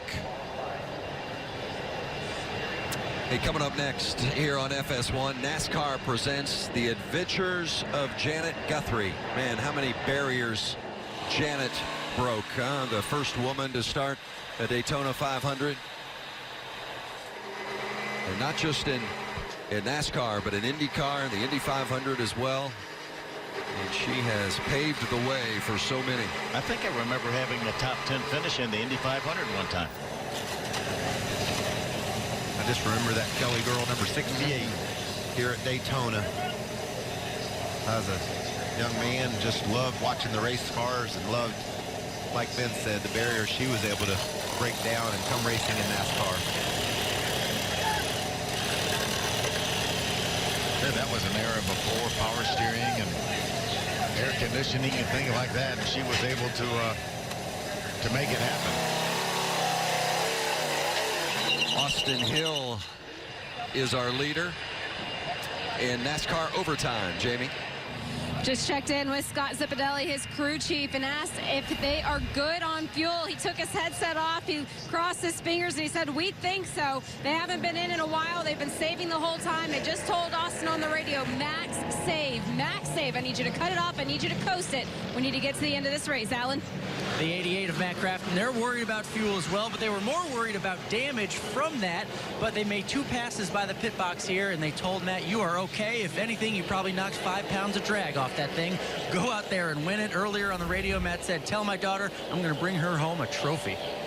Crafton and Hill both last pitted on lap 60. That's a stretch, Phil. I think it is too. Now again, they've been saving. We've had so many caution laps since lap 60. I mean, just lap after go lap. 30 to 35. We go 30 to 35 green flag laps. We really feel like they. But the problem is, you know, this truck's on the banking too. That fuel's going to run away from the pickup. They have to be very conscious of that. Make sure that the truck, they don't run. The fuel pickup doesn't run out of gas. Yeah, there'll be gas in the tank as well. All the trucks that have been involved in accidents, the list is long. This most recent incident, and you saw Crafton's name obviously on that list because he did suffer some damage, but the team saying that it looks good, at least from this standpoint, to get to the finish. It looks great comparatively. It's one of the nicest looking trucks on the track. It's a lot better than some of the others we've seen, that's for sure. It's Austin Hill and then Matt Crafton. They will be restarting on the front row. How about Spencer Boyd? What a job he's done on that truck. He certainly has some damage as well, but he has hung in there. He's raced with these guys here lately. And he has 7 more laps of fuel fill. He last pitted on lap 67, so he's in relatively good shape. And behind him, 8-time Daytona ARCA winner Bobby Gerhart in the 63 truck. He's running in the 4th position. Heck, he pitted on lap 91. He could run the rest of the night and make it to the checker. What a great job by Bobby. Downstairs to pit road. We came down to the 20 truck, who's now 3rd. Tyler Young, the owner. What do you like better, being a driver, being an owner? How's this going for you? I don't know. It's nerve-wracking for sure. They put on a heck of a show all night. Again, thank all these guys. We bought 3 really fast trucks down here, and all the guys have worked their butts off, and it's really paying off. Spencer's doing a good job. He's going to restart 3rd here with just green-white checkered, so you never know what happens. Andrew and the guys on the 20 worked really hard all winter. So can't thank Team Chevy, everybody that's helped us back at the shop. It's really fun to be in this position. These guys got a shot. 3rd right now, Alan. Hermie, I'm with Matt Crafton's crew chief, Junior Joyner. Michael and Phil, they're doing the math up there on the fuel. How concerned are you right now? How good are they at math? I think they're good. I think we're pretty good. That Ford F-150 is strong. Matt's done a heck of a job. A lot of people give him grief, you know, sometimes for being patient on these speedways, but we get a good old push from our boy Bobby Gerhart, and patience are going to pay off tonight, I hope. So we're looking forward to it. They want that first plate win together, guys. Bobby Gerhart's sponsor for many, many years in ARCA was Lucas Oil or Menards. Wasn't it? Lucas Oil. Lucas Oil. Yeah, it still is. Look on the hood. And if I won Daytona 8 times, I'd still have all my sponsors too. Bobby Gerhart is a great racer and a great story, and it's so cool to see him be able to take advantage of the attrition tonight and find himself up front late. Frank Kimmel is what I was thinking about. And it is the Menards Series now, the ARCA Menards Series. But a great run, yes, for Gerhart, and that man, Austin Hill, the championship team, just over into that seat. Just outside the top 5 in 6th place is Timothy Peters. He's got plenty of gas. Angelo Ruck's up to 7th. How about Josh Rayom right now running in the 5th spot? His best career finish is 16th. Radio from Austin Hill. Well, we're really close on fuel here. Keep saving. You should get 1 to go here. Keep saving. Yeah, we got to get 1 to go. I'm really worried about when we get ready to go, Michael. These guys go to jump on the throttle and be out of fuel then. Given the 1 to go sign. Remember to explain NASCAR overtime, they'll take the green flag, and if they come back around and get the white flag, the next flag, whether it's the checkered or the yellow, will end the race. If the leaders take the white flag, that next flag, whether it's the checkered flag or the yellow, would end the race. But we would have unlimited attempts if the leaders don't get back to get the white. Usually at your local short track, 6 or 8 vehicles line up for a 2 or 3 lap race called a trophy dash. That's what we've got going on here at Daytona. We're in overtime, a couple of laps to decide who gets the biggest trophy of the year in the Truck Series. And it's scaring me out. You out of breath? Oh no, Clay Greenfield's driving blind. Those guys that are worried about fuel, they don't need any more delays. We got to get this race restarted. Yeah, I don't think this will necessitate a caution. No. Clay's actually almost at pit road now. They'll get that hood down and be able to. Oh, he's driving through the grass. He's not sure where he is. He can't see because the hood is up on the windshield. Spotter Andy Houston saying, go over to the left a little. A little more. Greenfield made it back on pit road. Those are some brave crew members they jumping were out there in front of that truck without Clay being able to see. Field's coming off turn 4, coming toward the green flag. NASCAR overtime with Austin Hill on the inside, the control vehicle, Matt Crafton on the outside in the 88.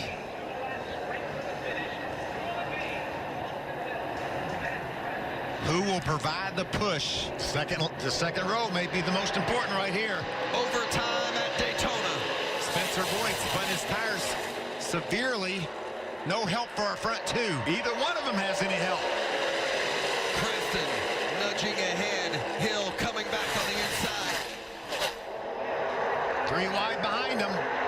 Crafton gets in behind Hill now. Those are teammates up on the high side. Timothy Peters, Ross Chastain. Contact and another crash, and this one involves Gerhardt in the 63. And the caution is back out. Oh, man. Hold on to it. Hold the brake. Hold the brake. Well, those teams that were short on fuel are hoping they could make it. They didn't want any more laps, no more caution laps. We're going to get them. We've had an excess of 20 caution laps since those drivers pitted back on lap number 60. Austin Wayne Self involved with Gerhardt. And we'll rack them up and do it again. That's not what Junior Joyner wanted to see. Or Scott Zipadelli. And there's Zipadelli there. What do you do, Phil? Do you just run them till they run out of gas? Or do you come to pit road and top off knowing there's so few trucks in the race? Boyd, by the way, Boyd and Rayom each have an extra 7 or 8 laps of fuel in their trucks, and they are the drivers that will be starting in the second row as Crafton and Hill pitted on lap 60.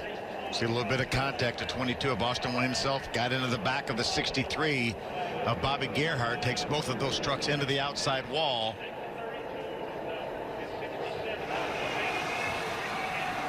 Yeah, Junior Jonas said yet another caution flag.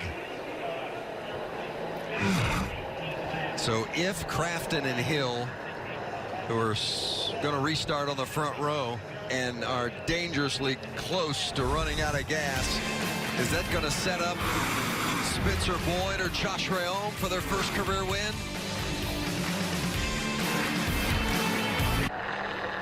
I'm a mess. Going to give overtime a second shot. Set a couple of records tonight. The most cautions and the fewest trucks ever to finish a race. And this is, boy, it has been something. It's a game of survival tonight, Hermie.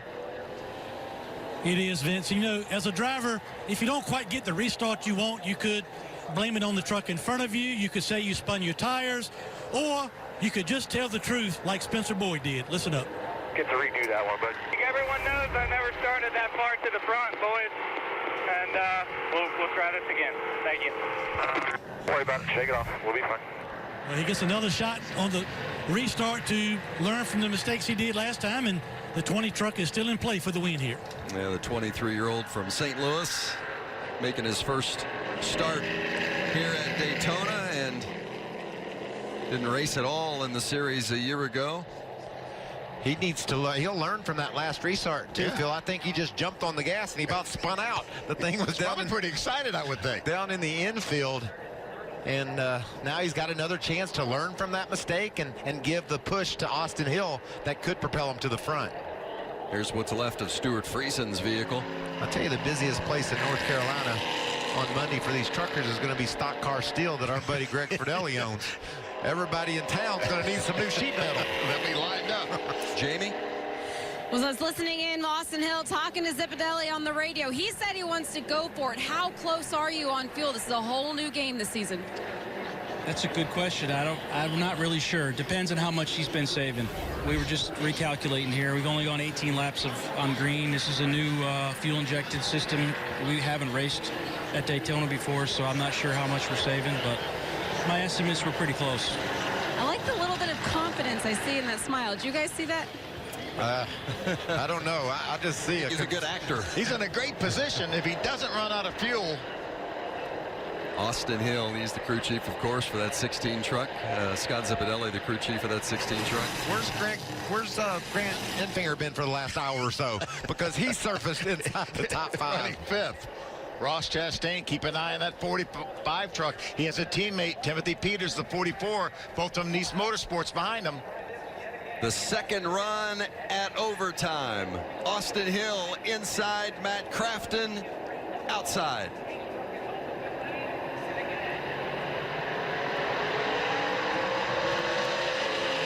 A lot better job by Spencer Boyd that time. Hill gets a good jump. Here comes Ross Chastain in that 45. A push from Enfinger to the back of Crafton. Enfinger and Crafton, ThorSport teammates now teaming up on the outside. Remember, they can't lock on now, Vince. Austin Hill doesn't have any help there at the front. Hill tries to block Crafton. Crafton gets into the back of him. Right with you, Adam Boy. Great job by Austin Hill to block. And here comes Infinger to the inside of Crafton. That's Ross Chastain coming up inside of Crafton now and into the backside of Infinger to give him a little help. Justine also right there in fourth. I think Crafton might be running out of gas. He's falling off the pace, maybe sputtering a bit. Austin Hill coming around to take the white flag. The next flag will end it. Caution or checkers, whichever it is, will end the race, and Austin Hill is your leader. Through turn one, Grant Infinger in second, Ross Chastain third, Spencer Boyd fourth. Crafton has fallen off a bit in fifth, but going to try to make one last run. A couple real experienced drivers right now in second and third, and Infinger and Chastain. When do they make the move? Headed towards turn three. Crafton's rebounded. He goes high. Infinger taking a peek. Hill holding him back through turn four, coming to the tri-oval. Austin Hill holding off Grant Infinger. Austin Hill in the 16 will win his first career race, and he does it at Daytona. That was impressive. Wow, he blocked every move, Vince. Taking the seat of the champion. You guys are awesome. Awesome job, boys. So proud of you, man. Scotty, thank you so much, man. This thing was fucking awesome. Apologize for that language and just the thrill that Austin Hill is feeling tonight. But congratulations, fellow competitor Ross Chastain. Those guys know what a job Austin Hill did there. There were big runs at him, but he was able to put his truck in the right spot at the right time every second. All night long, look how straight that truck is. Probably the only straight truck left on the track. We only had 10 of them left on the track anyway.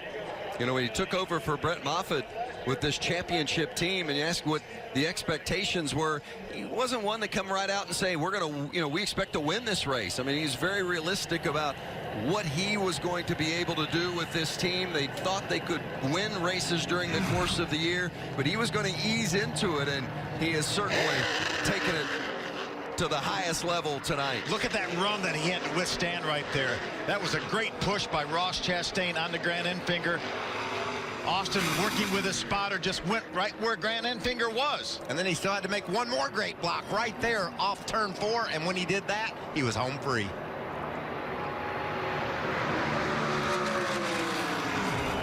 What a way to start the season.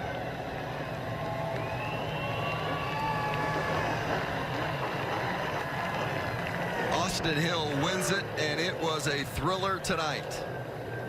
It was exciting at the end of stage one, and we about had to revive Michael at the end of stage two, and it didn't let us down in stage three. Austin's a big old boy. Yes, he is. He's not just going to pop right out of that thing like some of those kids do, but look at this. It's the best feeling in the world. Wow.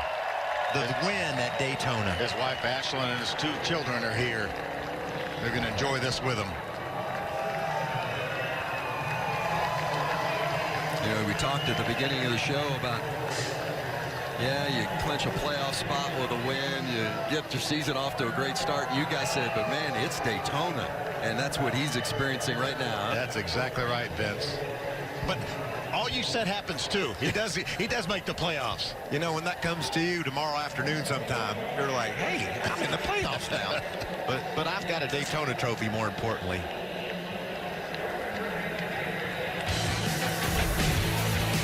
What a thrill. Austin Hill, the winner at Daytona.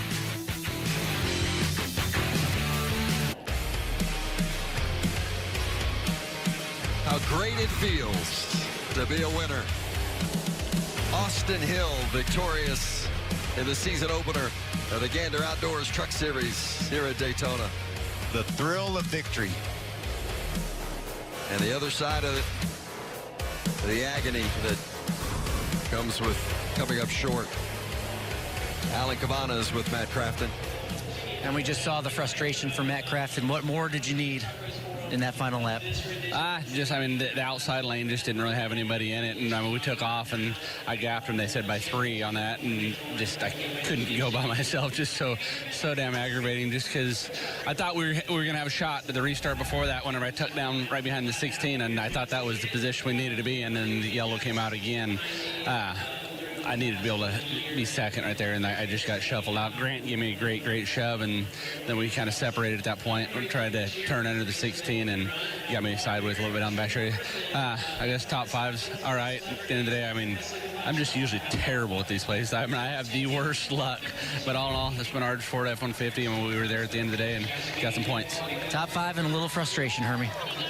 Well, Grant Enfinger with about 30 laps to go. You were 2 laps down, 20th position. What a battle for your team. What does it say about the momentum you guys wanted to carry from Homestead into this 2019 season? I feel like we did just that. We had a good practice yesterday, which is an important part of the deal. We showed up with good speed in our Champion Power Equipment Ford F-150. And, we made it interesting there at the end. We fought back from a couple laps down. Had a good run trying to push Crafton. I felt like we could have got around them, but 16 just threw some big-time blocks. I was going to wreck him if I stayed with him. And then, he just got away from us there at the end. Just a tough race, but proud of everybody behind me here that fought for this second place. Let's go over to Jamie, who's in victory lane. And it is the number 16 with Austin Hill now climbing out of this Toyota Tundra. The whole HRE team is here to shower him in Gatorade. Look at that.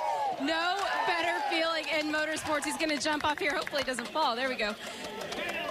51 starts. His best finish so far had been 5th. Big celebrations, big hugs all around. Getting over to Scott Zippadelli, his crew chief. Austin, you said that. There you go. Hug your wife. Oh, look at the baby there. Listen, you said that this was a chance of a lifetime for you. You just won at Daytona. What did you prove tonight? Oh, man. First off, I got to thank Chiba Toyo Pet for coming on board. Toyota, TRD, Shiggy, Scott, Gricci, the whole guys. Gander Outdoors, first race of Gander Outdoors. How cool is that? But, man, this truck was fast. It really was. I knew we had a truck that could compete. Got a little scarce there at the end. I thought that the 98 was going to get me. He had a big run, but we were able to protect it. I can't believe that my first win came at Daytona. It's so surreal, and I can't wait to party with these guys. I was listening in on the radio. We're talking about saving fuel. You said, I think I've been doing it. I think I've got it. What level of confidence did you have in that ability? I didn't have any confidence, to be honest with you. Man, we pitted really early, and we already knew it was going to be close. And then when we went overtime, man, I was so scared. I just knew I was going to run off coming off of 4 and not make it to the line. So much stuff was going through my head, but hey, we're here in victory lane. You did it. Congratulations. Thank you. Guys. The average starting position of the previous 19 winners here at Daytona, 9.9. You know where he started tonight? 10th. That's pretty close to average, wasn't it? Can he make it 2 in a row? Well, we'll find out next week when we go to Atlanta Motor Speedway for the Saturday afternoon event, 4:30, right here on FS1. His starting position was average, but this race was far from average. Huh? And a whole different kind of challenge next week at Atlanta. We had 9 trucks running at the finish of this race here. For Alan Cavana, Hermie Sadler, Jamie Howe, Michael Waltrip, Phil Parsons, I'm Vince Welch. Man, you saw a little bit of everything tonight. When you come to Daytona, expect the unexpected. And that's exactly what we got tonight with the winner, Austin Hill. His first career victory, and he does it at Daytona.